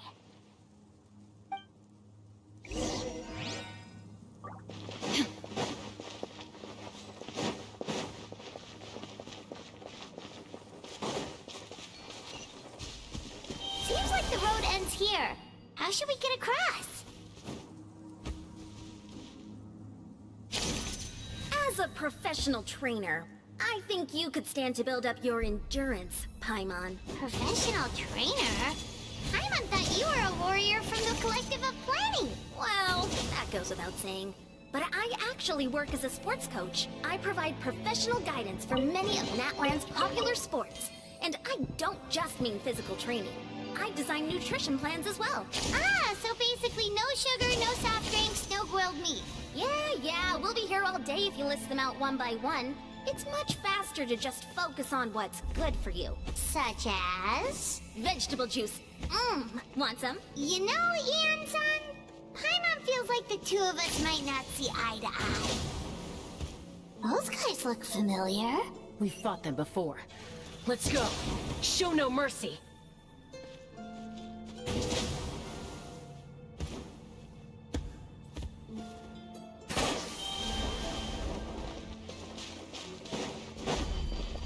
There is no issue.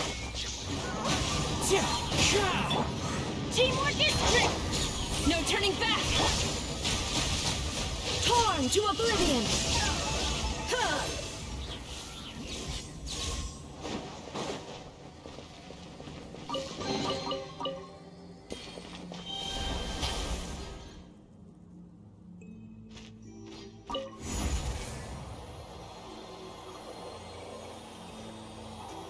Whoa, the place we need to go seems really high up.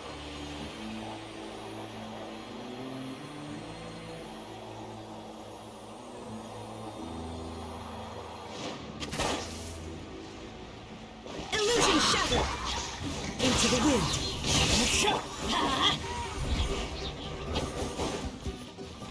Off we go.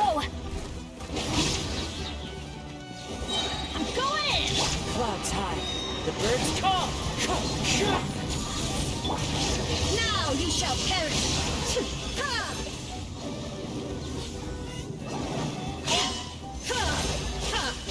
Shine down.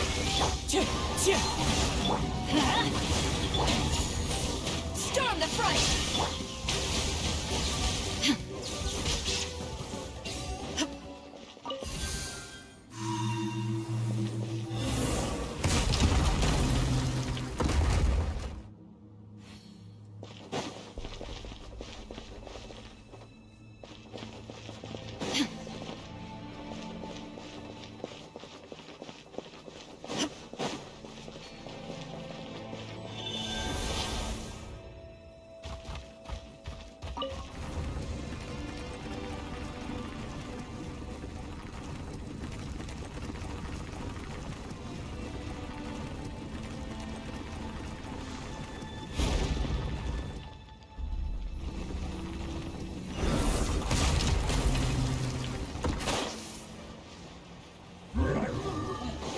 Illusion shattered. One with nature. Quiver! Inazuma shines eternal. Kill!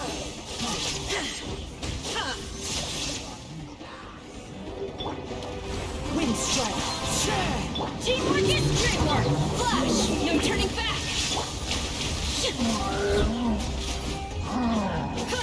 Now you shall perish!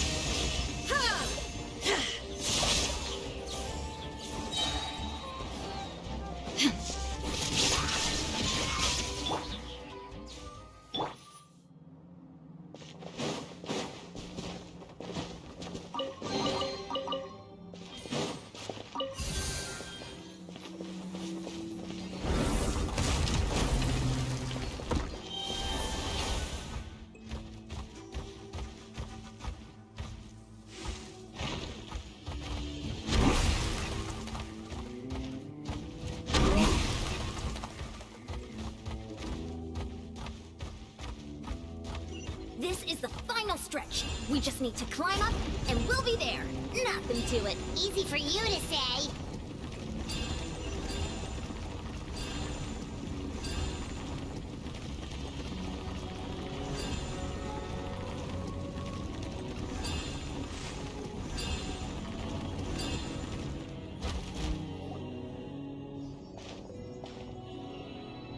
This must be the entrance the Pyro Archon told us about. The one ripped open by the Abyss.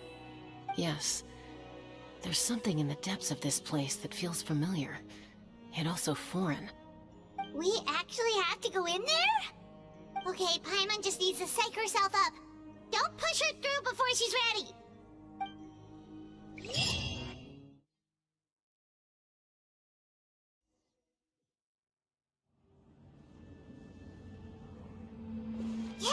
You don't have to drag Paimon! You're pulling too hard!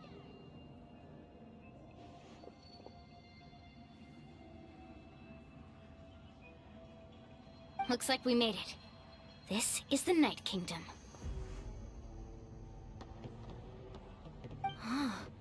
It looks so different from what I imagined in the stories.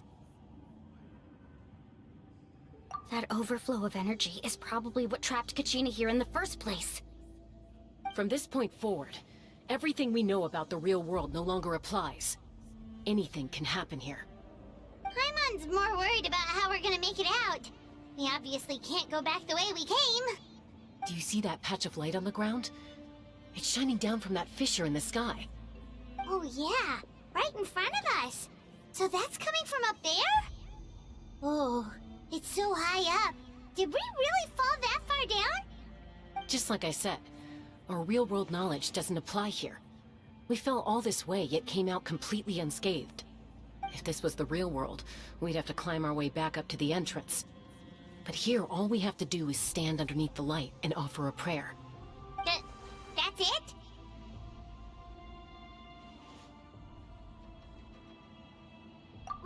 Right. We still got a job to do.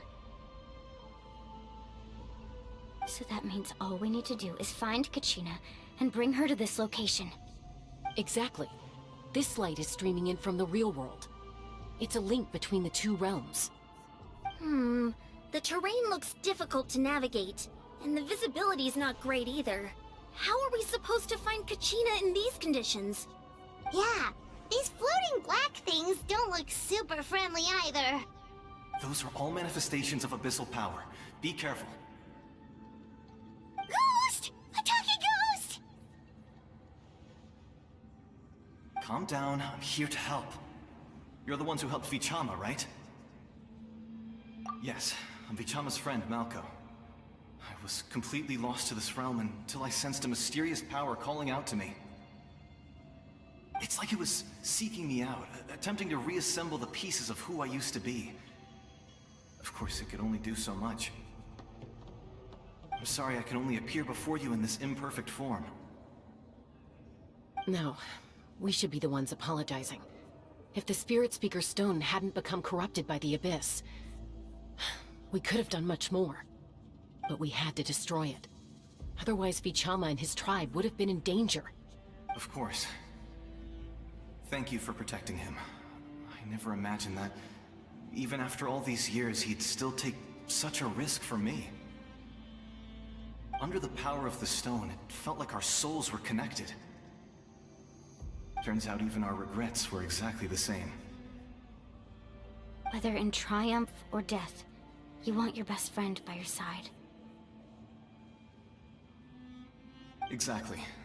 That may not be in the cards for us, but it's not too late for you. You're looking for a young girl from the Children of Echoes, right? She's being chased by an embodiment of abyssal power. I'd like to help her while I'm still in this form, so follow me. Be careful. This place has been severely corroded by the Abyss. Paimon didn't realize it had gotten this bad. It's like a seething volcano ready to engulf our world at any moment.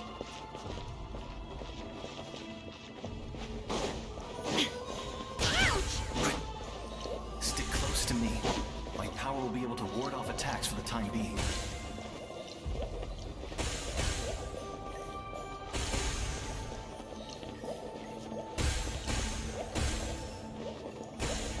We won't be able to keep this up. Let's try another route. This way.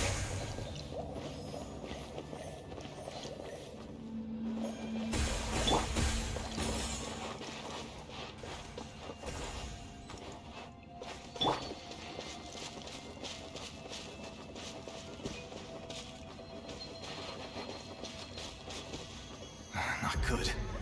More monsters. We shouldn't waste our time on them. Quiver! Storm the front! Inazuma shines eternal!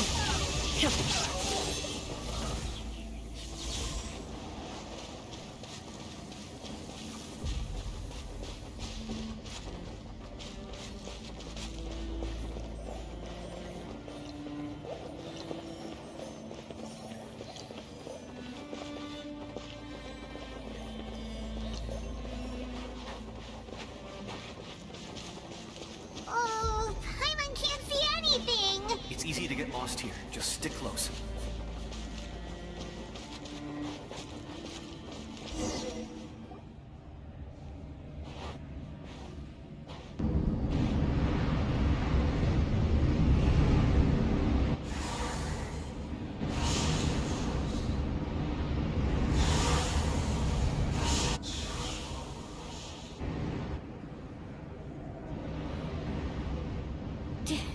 Did you hear that?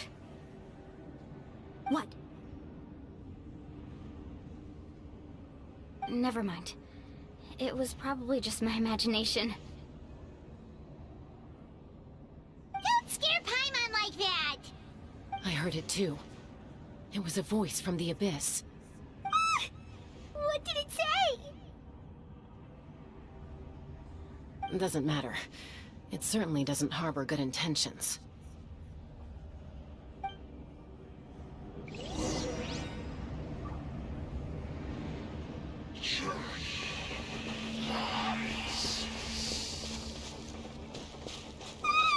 Paimon just heard it too! Let's keep going. Paimon wants to get out of this place!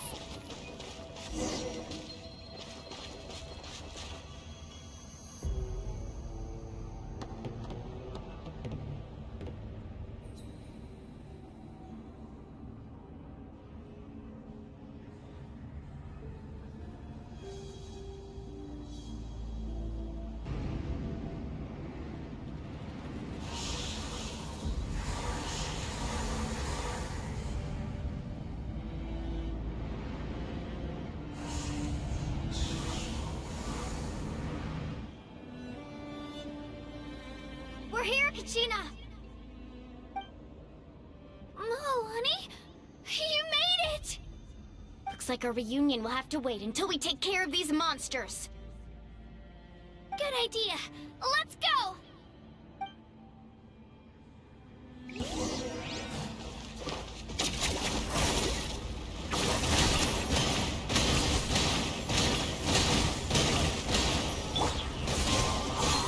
As one with wind and cloud! Yeah, teamwork is strike!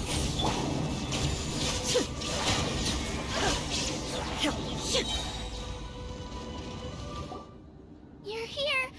You're finally here! Thank you so much! That monster can appear from anywhere. It almost caught me a bunch of times. The YF's power helped keep me hidden, so I just tried to stay out of sight until you got here. Atta girl. You did so well. And most importantly, you weren't hurt. Should we start heading back then? Actually, I have a request. Will you come visit the Wyatt with me? I can't exactly put it into words, but something's wrong with the Ode of Resurrection. And I know it has something to do with the contamination from the Abyss. That was the Pyro Archon's theory as well. Everything we've seen here certainly seems to back it up. In the Night Kingdom, there are 6 main totem poles, representing the Wyatt of each tribe. You can think of them like the body of each Wyatt. Additional totem poles, like the ones around here, serve as proxies to which the Wyatt can extend their consciousness. There are countless proxies scattered around the Night Kingdom. Through them, the Wyatt can extend their consciousness over the entire realm and track down souls no matter where they roam. But if a proxy were to become severely contaminated, then a soul could become lost within the Night Kingdom. Judging by the current situation, I don't think we're dealing with just one contaminated proxy. Even if we could drive back the abyssal power from one of them, that probably wouldn't even put a dent in the problem. Still, we can't just leave the Wyatt to suffer. It's protected me this whole time. I agree. We might even manage to draw out the monster that's been hunting Kachina. Getting rid of the monster might slow down the deterioration of the Night Kingdom.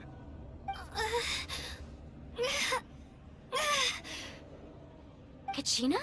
What's wrong? Nothing. Just a headache.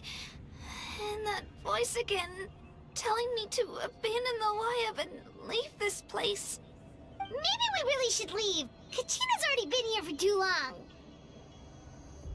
No, I'm fine. I don't plan on listening to that nonsense. I can hold on. Just up ahead. I'll lead the way. Besides, I can still fight, so please, help me out a little longer. Listen to me, Kachina. We'll come with you, but that's because we want to help the Wyatt, not because we have something to prove. You don't have anything to prove either. It's okay if you reach your limit. We'll be there for you. All right. The sooner we get this done, the better. We've already come all this way, so we might as well try to get to the bottom of this. Let's go. This way. I'll stay here and try to stall the Abyss monster. All by yourself? That's too dangerous. It's all right. I may not be as strong as that monster, but I'm definitely more familiar with the area. Besides, I don't have much time left. If you're anything like my friend, I'm sure you're not particularly fond of goodbyes. So go. Achieve your goal, and return to the world where you belong. Thank you for everything. You're a true hero. Thank you. No one fights alone.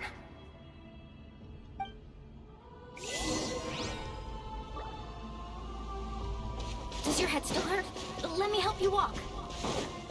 I'm fine. You should know I'm made of stronger stuff than that.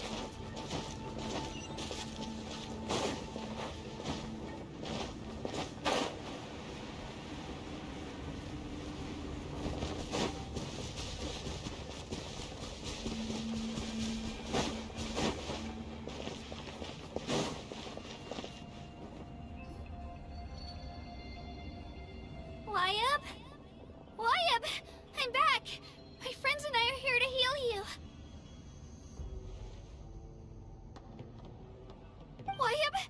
Can you hear me? Wyatt!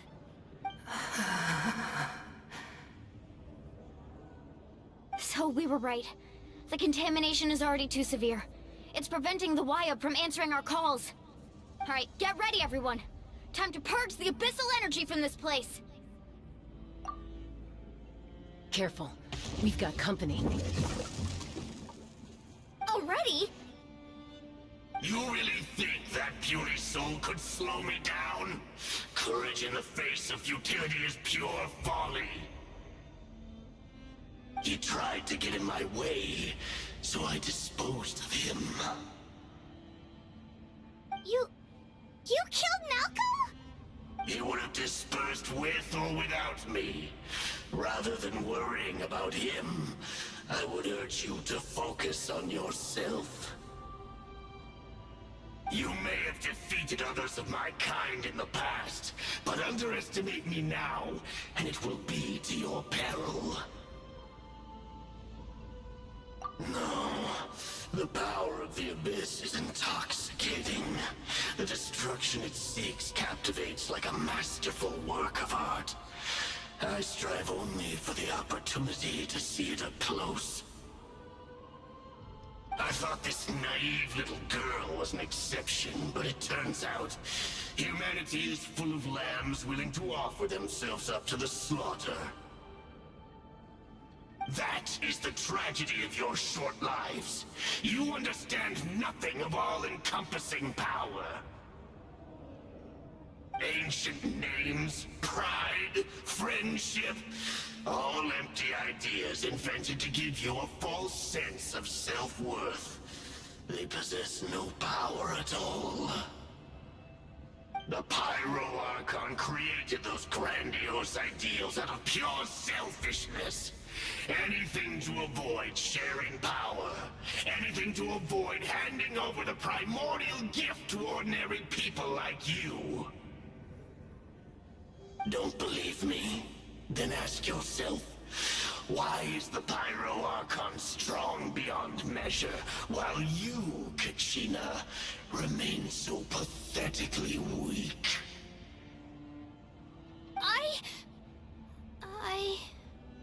Kachina! Give me your hand.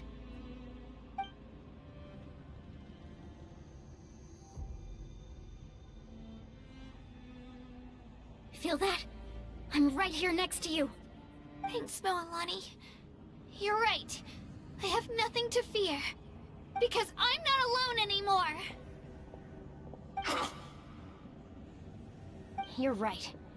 Maybe comforting ideals don't have any power. But you also couldn't be more wrong. You've never had to work for your own strength, so you will never understand the true source of our power. What? The courage we have to stand before you and not back down? It comes from our friendship. The power lies not in the ideal itself, but in our commitment to upholding that ideal, and in our decision to stand together and fight! Well said! Let's go, Kachina. It shouldn't take more than 2 of us to handle an enemy like this. Sorry in advance, but you deserve what's coming to you! There aren't many in Natlan who can beat us when we're together. It's time he got a faster!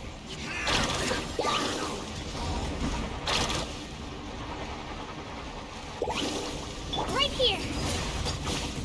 Drilling down! Let the flames Check this out! Best of luck! Carving wave!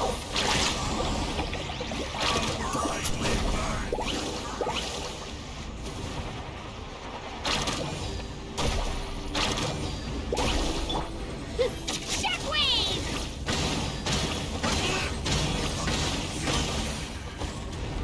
Woohoo!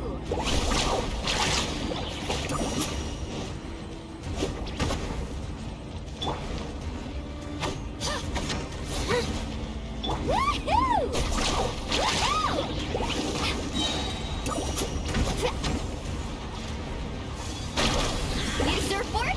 Catch an epic wave!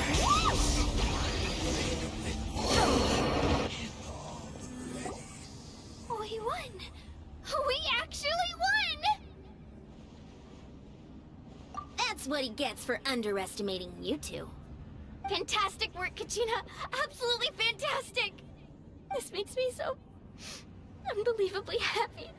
I'm happy too, Moalani. Together we really are unstoppable!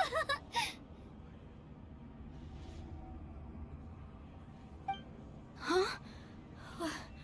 What's happening?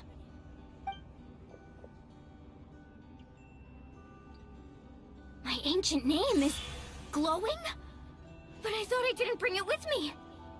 It's probably a projection from the real world. But that doesn't explain why it's glowing all of a sudden. Wait, does that mean you're...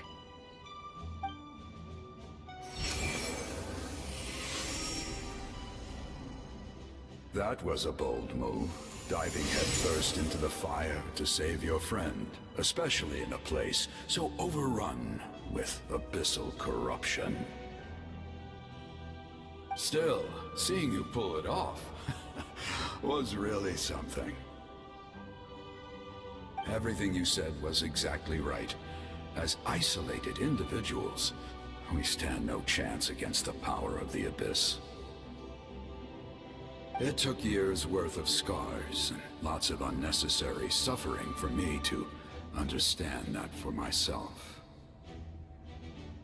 The Pyro Archon's plan will unite us as one. Everyone has a part to play. Only then will we have the power to defeat the strongest of foes. Who are you? Tupac, a warrior from the people of the Springs. I fought against the Abyss during the invasion 500 years ago. I've heard that name before. You were the giant who saved all of Natlan. Since you were able to awaken my words from your ancient name, that means you have fully embodied the aspirations of the Wayab. Under the name Umoja, you shall unite the tribes and save Natlan from its impending doom. Me? As long as blood still runs through your veins, even the tiniest spark of steel against stone can ignite a flame. Its blaze will become one with our vision for Natlan. Even amid everlasting darkness, our bonds remain eternal.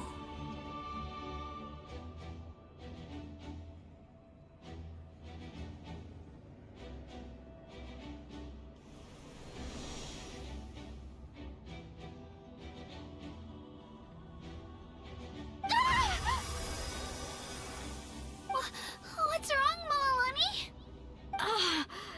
So many memories. My brain was just flooded with everything he once knew. So that's what happened. What do you mean? Did you just figure something out? 500 years ago, they foresaw the very crisis we're facing now. Efforts to save Natlan started all the way back then. We can go over the details once we get back. We shouldn't linger here longer than we have to.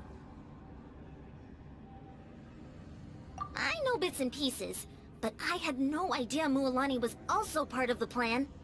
This sounds like something that's going to need a lot of explaining. Let's focus on saving the Wayab first.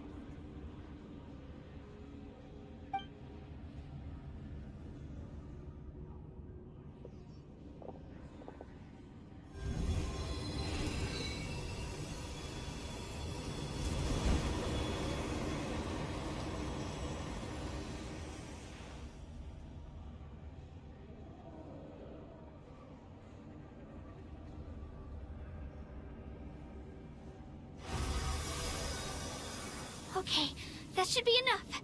Wayab? Wayab? Can you hear me?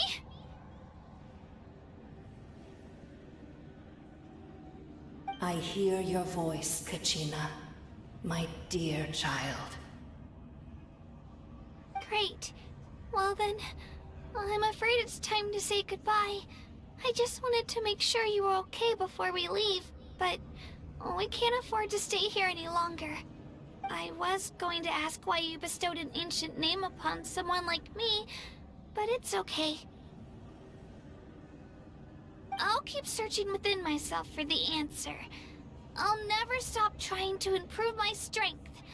One day, I'll live up to the hero you saw in me. You are already an outstanding child in my eyes, Kachina. No matter what happens. You are all my most beloved children. It has always been my honor to protect and nurture you. Your ancient name is just that. A name. Much like your parents chose to name you Kachina, I also gave you a name, but it need not define you. Focus on who you want to be. You are already worthy of your name. Now, you need only devote yourself to becoming a better you. The story of your ancient name is for you to continue. Just like your parents, my love for you will never change, no matter what the future holds.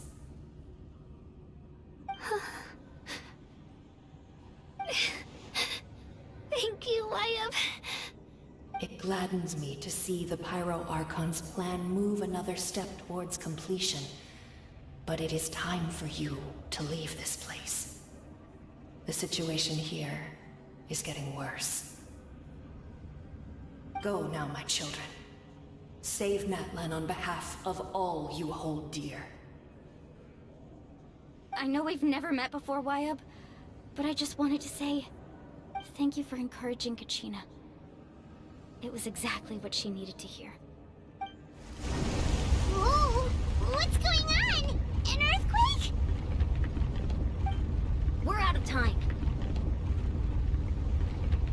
It's the power of the Abyss. Quick, we need to run!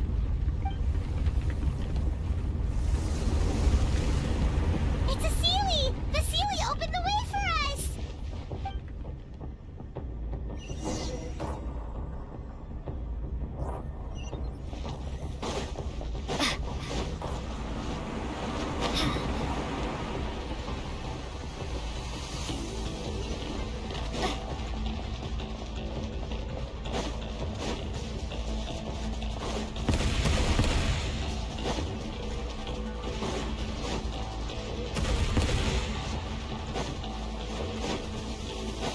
The opening in the sky! It's closing! We need to hurry, or we'll be stuck here!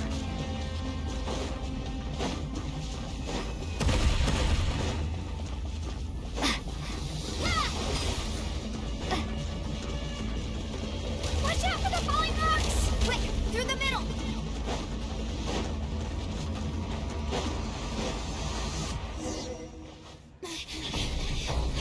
Faster! We'll never make it!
You've done well. Now come home.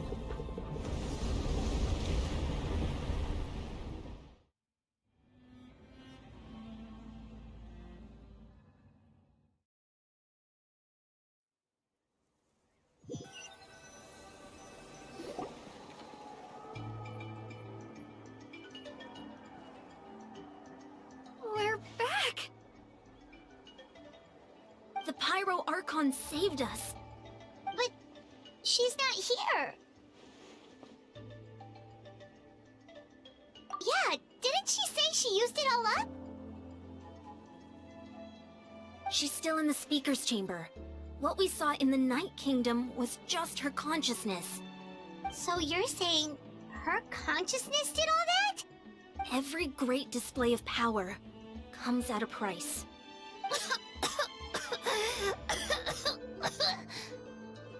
You must feel terrible, Kachina. Just hold on. We'll get you to a doctor soon. Let's get back to the stadium. The Pyro Archon said she'd have a doctor waiting for us.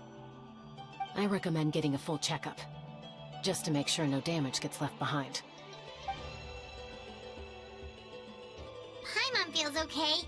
What about you, Traveler? Right. You always seem to do pretty well against the Abyss. Let's get going. We need to share what we learned in the Night Kingdom as well. Right. The Wyatt mentioned something about the Pyro Archon's plan. What is it exactly? I'll let her explain everything. We're all a part of the plan now. Every move we make from here on out will decide Natlan's ultimate fate.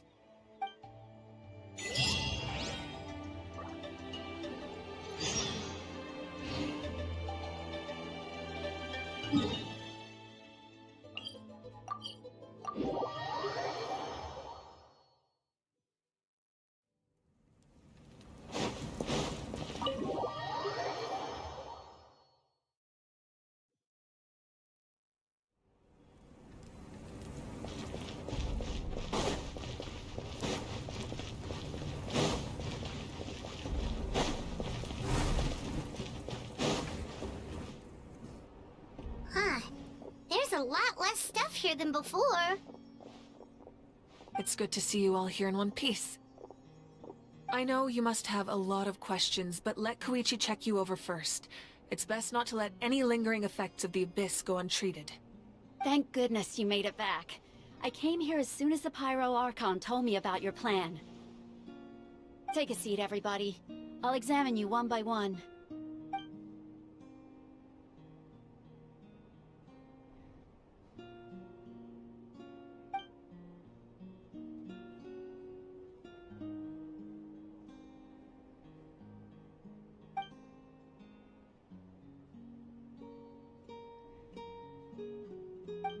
All right, that should do it for now.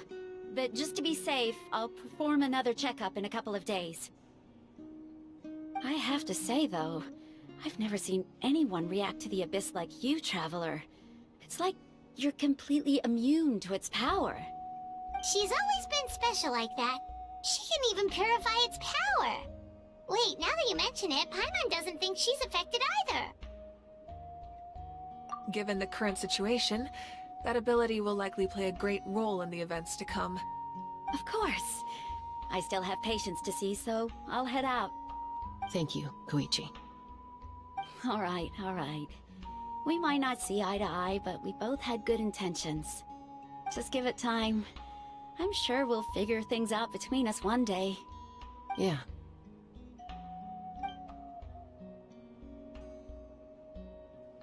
All right. There's so much to discuss, I don't even know where to begin. You've seen it for yourselves now. The devastation in the Night Kingdom. I'll get straight to the point. Natlan is on the verge of destruction. It's very possible our nation has less than a year before total devastation. Huh? No. That can't be true, can it? That's right. But I've only ever disclosed that fact to the handful of people working with me to save this nation. Our looming destruction is not a recent development, but the inevitable conclusion of the disaster the Abyss initiated 500 years ago. Mualani told us a little bit about that. 500 years ago, all the nations of Teyvat were invaded by the Abyss. Unlike the other nations, Natlan never had stable and deep-rooted ley lines, so we suffered the worst of the invasion. The battle against the Abyss was exceedingly long and brutal. In the end, victory came at the cost of our civilization and countless lives. Even then, it took centuries of solving the disasters caused by the Abyss to finally achieve the peace we know today. And still, this is but a superficial victory. The forces of the Abyss have merely been driven back underground. Their threat to Natlan remains as real as ever. I'd never have guessed. The problems plaguing the Night Kingdom are all the more complicated because that realm is essentially functioning as Natlan's ley lines. Immediately after the war, our calculations estimated that we would have a maximum of 500 years before the Night Kingdom was completely lost to the Abyss. But at that time, we were a nation of the destitute. Our people no longer believed in victory, nor did they hold hope for the future. Our civilization was dying, our faith crumbling, and the line of power passed down from the Wayab nearly severed. If we didn't bring the nation back together, it would be foolish to even dream of defeating the Abyss in the future. So, the Archon had a long and involved discussion with the heroes of each tribe, and finally came up with a 500-year-long plan to save Natlan. So that's what happened. After finding Kachina, I encountered a strange figure who gave me a series of new memories. Since the plan was mentioned in those memories, I guess I've been chosen to play an important role in it. But there's still something I don't understand. Those memories showed me the Pyro Archon from back then. And it was you. Huh? But that doesn't make any sense! The Pyro Archon is supposed to be human. It's impossible for a human to live that long. That's right. The hardest thing for humans to overcome has always been time. Or rather, the natural limitations of our lifespan. A god can extend a human's life by using a certain amount of divine power, or subjecting them to a curse. But, as we all know, Natlan doesn't have gods like that. We can only rely on our own methods. A human life is like a flame destined to be extinguished. 500 years ago, I placed my life within the sacred flame. Only by dying before my time could I have the chance to wake up again. So, in other words, this is your second life? Yes. We only managed to defeat the Abyss all those years ago because the tribes came together as one. If the Natlan of the future was to have a fighting chance, the Pyro Archons that came after the war had to rebuild the decimated tribes. The goal was to reunite the people and restore the strength of each tribe's Wayab. Once a tribe was back to its full strength, the tribe's Wayab would select a hero, indicating the tribe was once again ready for war. The Chosen would then stand by my side in defense of our nation, just like great heroes of old 500 years ago.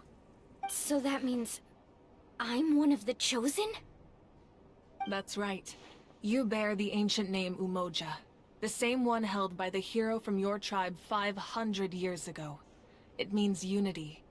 After your adventure in the Night Kingdom, I trust you've come to fully understand the meaning of that name. So in other words, you always knew who the Wayab were going to pick from each tribe? Yes. According to the plan, each tribe was supposed to have been fully restored by the time I awoke.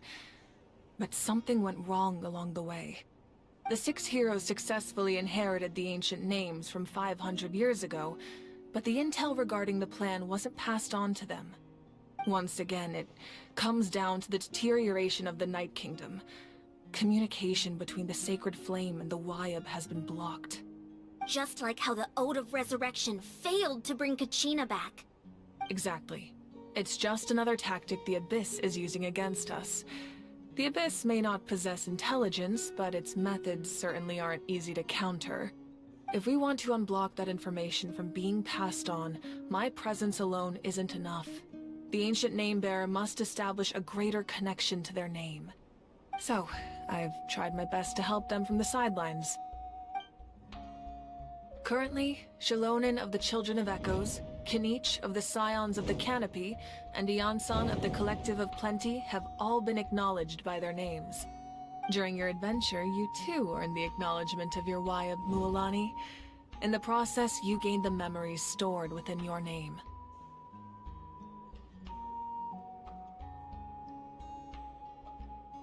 But we have less than a year!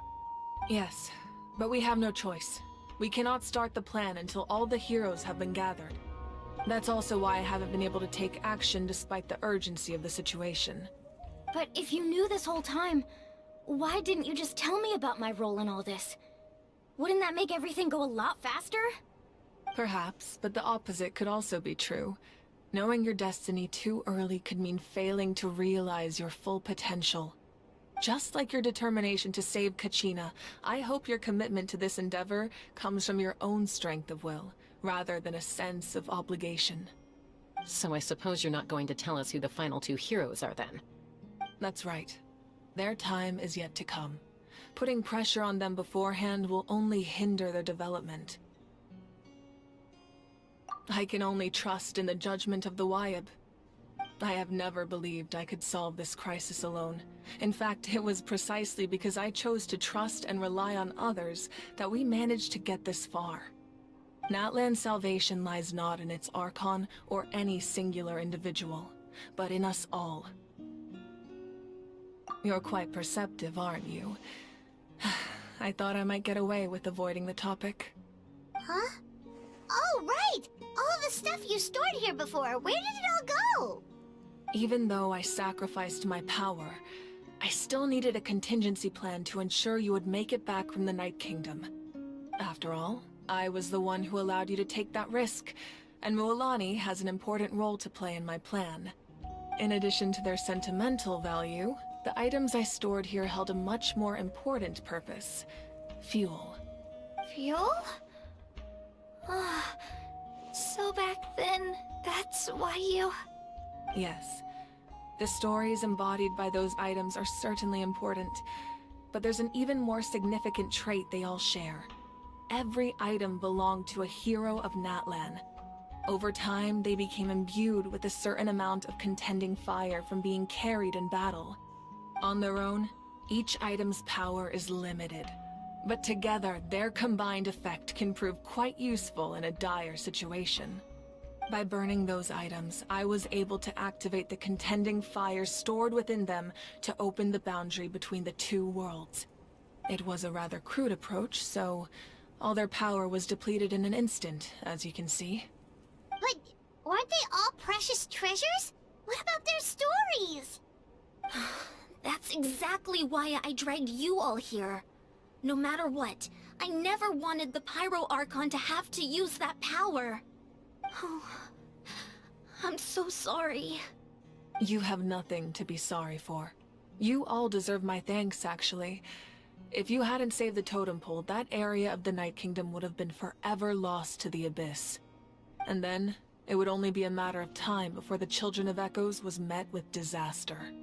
Besides, when those heroes entrusted their belongings to me, or the Pyro Archon of their time, it was out of a desire to contribute to Natlan's survival. If they knew those items helped save the present-day heroes of Natlan, they would not mourn their loss. Even when you put it that way, I still feel bad. There's no need. Remember what I told you about time? The people and the events of the past are never truly lost to us. We simply carry them with us in a different form. In that sense, we didn't lose anything at all. If you still have regrets, let them fuel your resolve in the battles to come.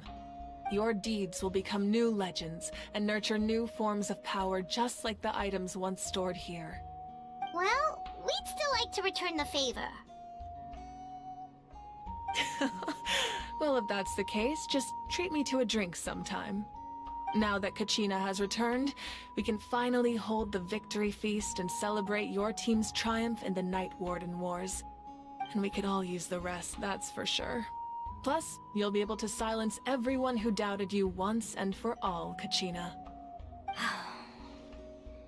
Still, now that I know the danger we're facing, having a victory feast doesn't feel right. Try not to let it get to you. It's important to stay calm. Worrying about it will only affect your judgment. All right. You should head out. I'll join you in a bit.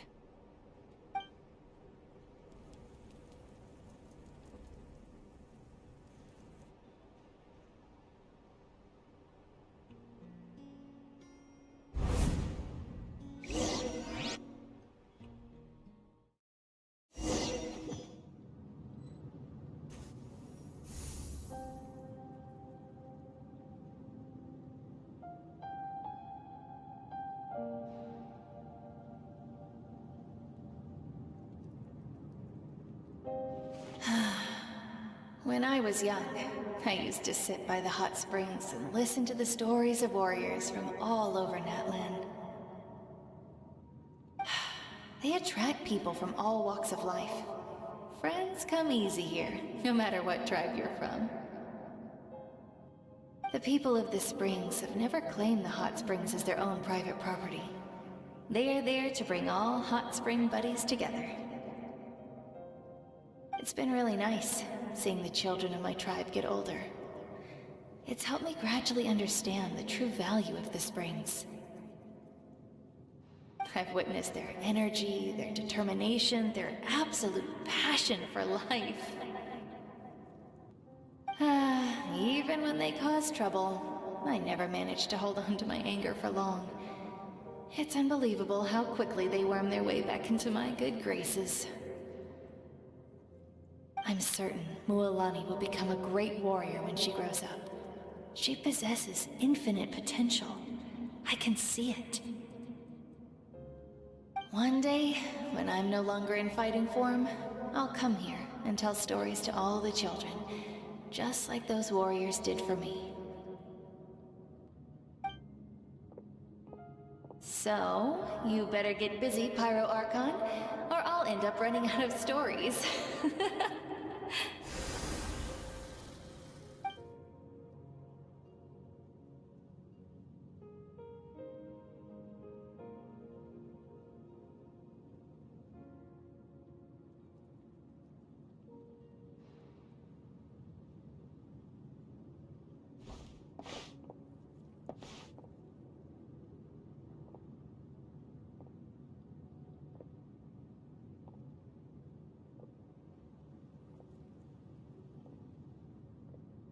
Our nation is engulfed in darkness. Our tribes stand divided, and yet you promise victory in the distant future.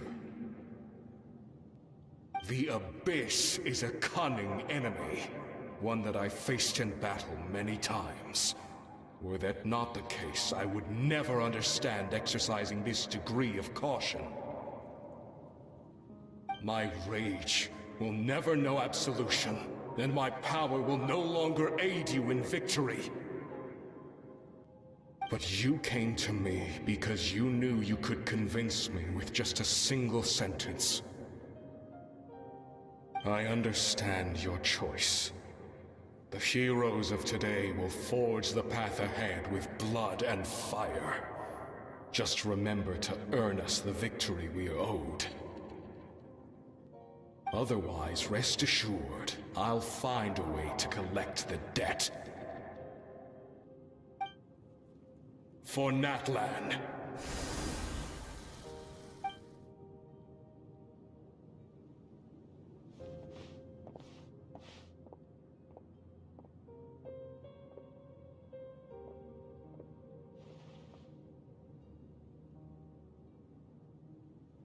So, you're gonna head 500 years in the future to serve as the Pyro Archon again? But what about the you from right now? You're just gonna die?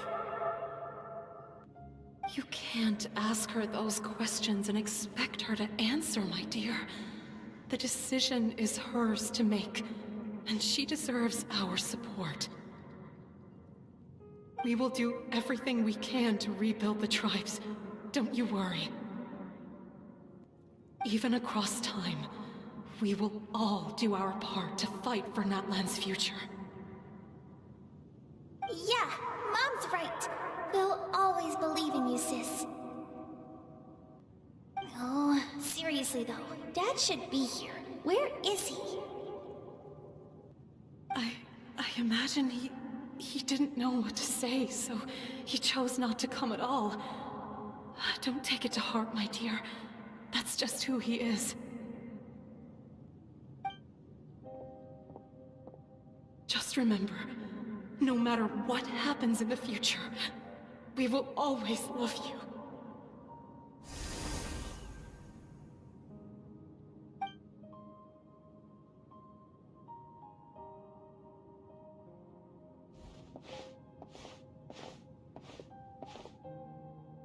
I'll come find you one day. can't live that long, but I'll think of something. There has to be a way for us to meet again one day. If there's an answer out there somewhere, I'm gonna find it. So, don't forget about me.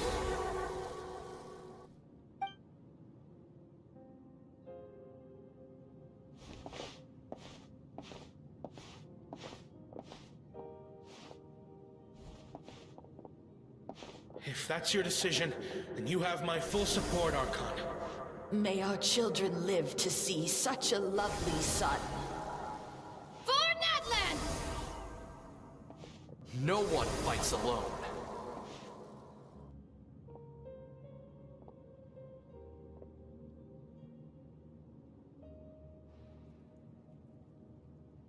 The rules are my legacy. They shall grant us the strength to overcome the next tragedy. War forged the 6 tribes, taught us how to fight, instilled in us what it means to love. Who will be the one to bring this to an end?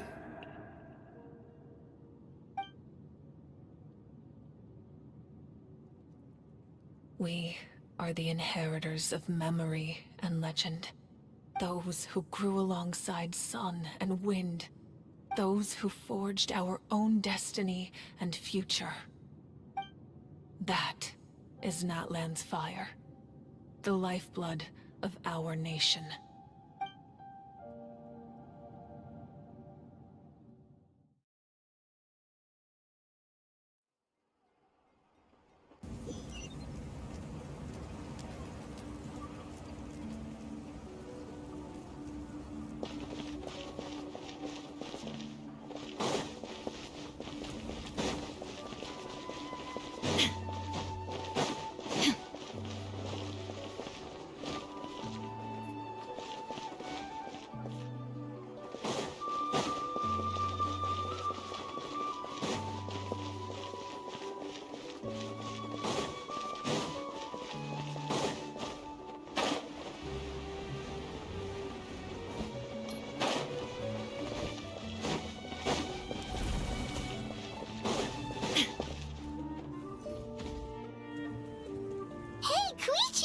You here for the victory feast too?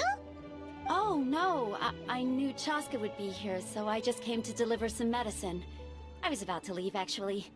But it's not that I don't want to celebrate Kachina and the others. I'm so glad she made it back. It's just...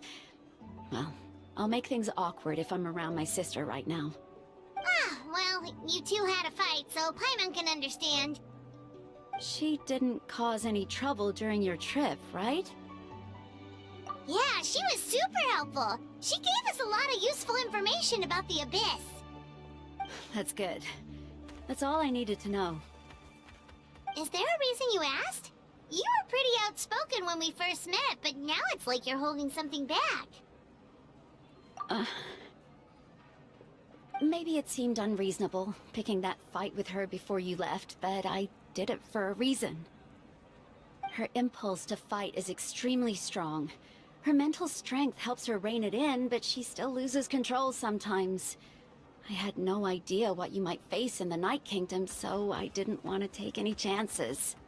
So what you're saying is... Okay, so maybe it sounds a little stupid, but it works pretty well. It helps her keep her cool for a little while, at least. Anyway, I'm just glad you were able to make it back safe and sound. That's all I wanted. What? Do you really have to go that far? Can't you just talk it out? No way.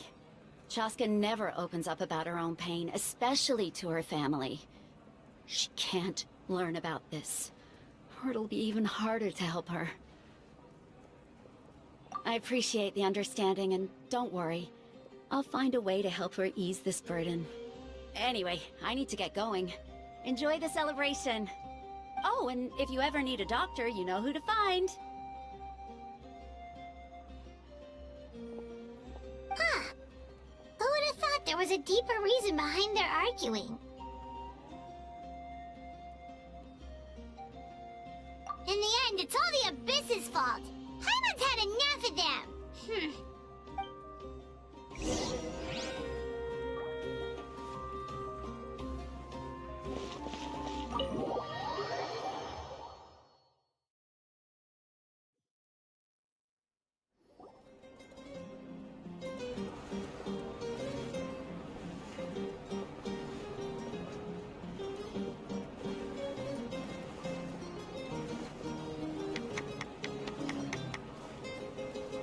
Let's give a huge round of applause to our brave young warrior, Kachina!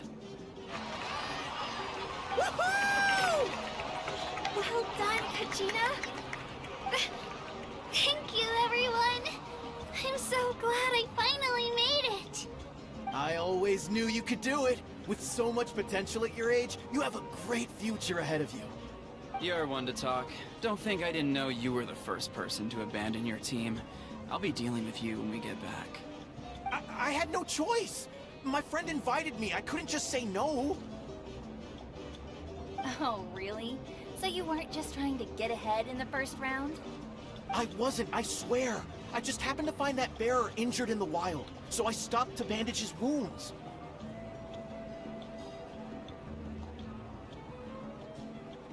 When he insisted on repaying the favor, what was I supposed to do? I'm just one person. I figured Kachina would have no trouble replacing me. But the fact of the matter is that after your departure, everyone else started thinking about swapping teams too. I'm really sorry, Kachina. It was wrong of us to abandon you like that. It's amazing that you still made it all the way through to the Night Warden Wars. That's the highest honor. So, what about you guys? Did you make it far? Our team captain drank too much the night before the competition and turned up late to the stadium on the day. We got disqualified. Serves you all right. No sympathy from me. Alright. There's no need to be like that, Uncle Pakal. Dear friends, I'd like to say a few words. Firstly, I'm grateful to my friends and our great Archon for helping to bring me back. This traveler and her companion Paimon are some of the strongest people I've ever met. If they were allowed to participate in the pilgrimage, I have no doubt that they'd win the whole thing. They've agreed to let me learn from them. With their help, I believe I can become even stronger still. And let's not forget my good friends, Moalani, Chaska, Kanich, and Dayon-san. They all helped the Traveler and Paimon figure out a way to bring me back from the Night Kingdom. They too deserve to be called our heroes, so please give another round of applause for them. Thank you so much! Well said! I'll drink to that. How does it feel being a hero, Kachina? To be honest, it's a bit overwhelming. It all just feels so surreal. Well, you better get used to it. Next up, undefeated champion!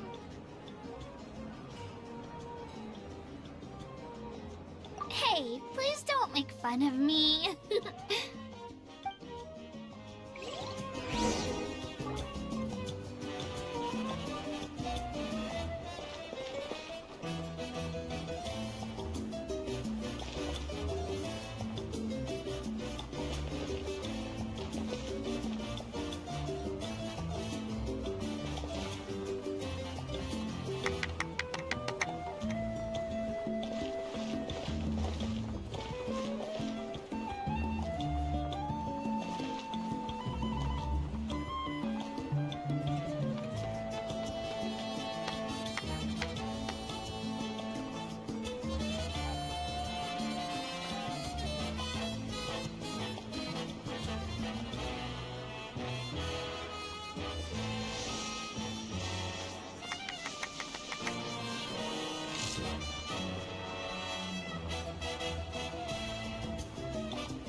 You're here. Have some fruit juice. I got it specially for you two. How did you know? That's Paimon's favorite! You look like you've still got questions. Ask away. Because they had their own lives to live. The thought of telling them, abandon your families and everyone you love, and come with me to the end of time, for in 500 years Natlan will be destroyed, It seemed too cruel. You could just as easily point out that everything in this world would come to an end eventually. But life is short. And beyond a point, it just doesn't seem real. Imagine if I said, let's leave right now, and go save the sun because it'll flame out in a few million years. It would sound quite ridiculous. I couldn't make them shoulder that burden with me. Besides, every generation will have its heroes, this one included. The plan could still work without them. Or, of course, without me. But since I was the one who came up with the plan, I felt duty-bound to see it through to the end. Paimon's suddenly remembering that portrait in your room. Was that your family from back then? Yes, it was. So when you asked me who my sister grew up to be, the truth is that very little information survives. From what I've been able to piece together, I can conclude with a reasonable degree of confidence that she ended up as an architect and artist. She played an instrumental role in rebuilding the scions of the Canopy tribe, designing and building many houses. But of course, none of her buildings are around anymore. Still, it was an impressive achievement, and I'm very proud of her. You feel loss keenly. It seems to stir up feelings of regret in you. But this is something I have long since come to terms with. This is a war, and there can be no war without loss. I am already far more fortunate than those who lost their lives to the Abyss. The people of Natlan look to me as their Archon, and the weight of their expectations is mine to bear. I must see our fate through to the very end, no matter what I may find there. Yeah, doesn't that mean the way everything ends has already been written, including your plan? I suppose, but so what? Don't forget, time takes many forms. The past, present, and future coexist, and all are equally important. Even if the future ends in destruction, there's still no reason to give up on the here and now. And it's precisely because we humans cannot know our fate that we will never give up on our struggle. This is a pivotal moment. We are still 2 heroes short. Well, 3 to be precise. There's one further hero who I'm hoping to get on my side, whatever it takes. Your resistance to the corrupting power of the Abyss is truly remarkable. It would easily make you an all-important figure in the upcoming battle. If you agree to join us, you will not only gain my full support in your journey, but I will also forge a brand new ancient name for you. Ancient names can be forged? They can. Several strict conditions must be met, but if they couldn't be forged at all, then the number of them in circulation would have long dwindled to 0. Possessing an ancient name would mean that your adventures in Natlan are recorded in full. Your stories would be remembered by our people for all the years to come. The Ode of Resurrection may have temporarily lost its power, but still, take this as my personal guarantee that I shall never let you fall. Just like in the Night Kingdom, I will be there for you. That is a promise I will fulfill at all costs. This nation always honors its heroes. Yeah, we can't just ignore the situation here. Wonderful. Then I'll reach out to Shilonen right away. She's the one who will forge the name. We've never forged an ancient name for an Outlander before, but I trust she'll find a way.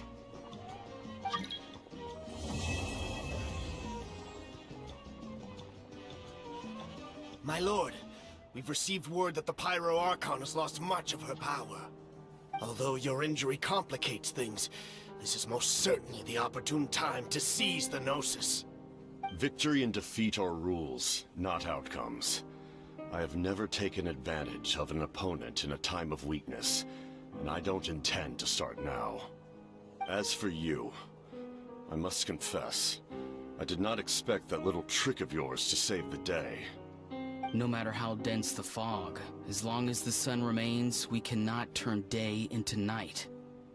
She could have dispelled it. She simply chose not to.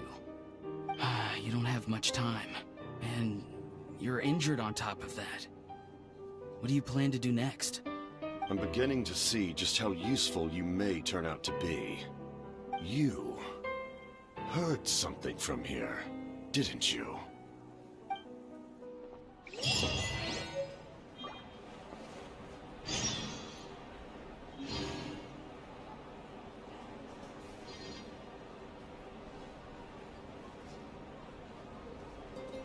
All the world holds dear is but a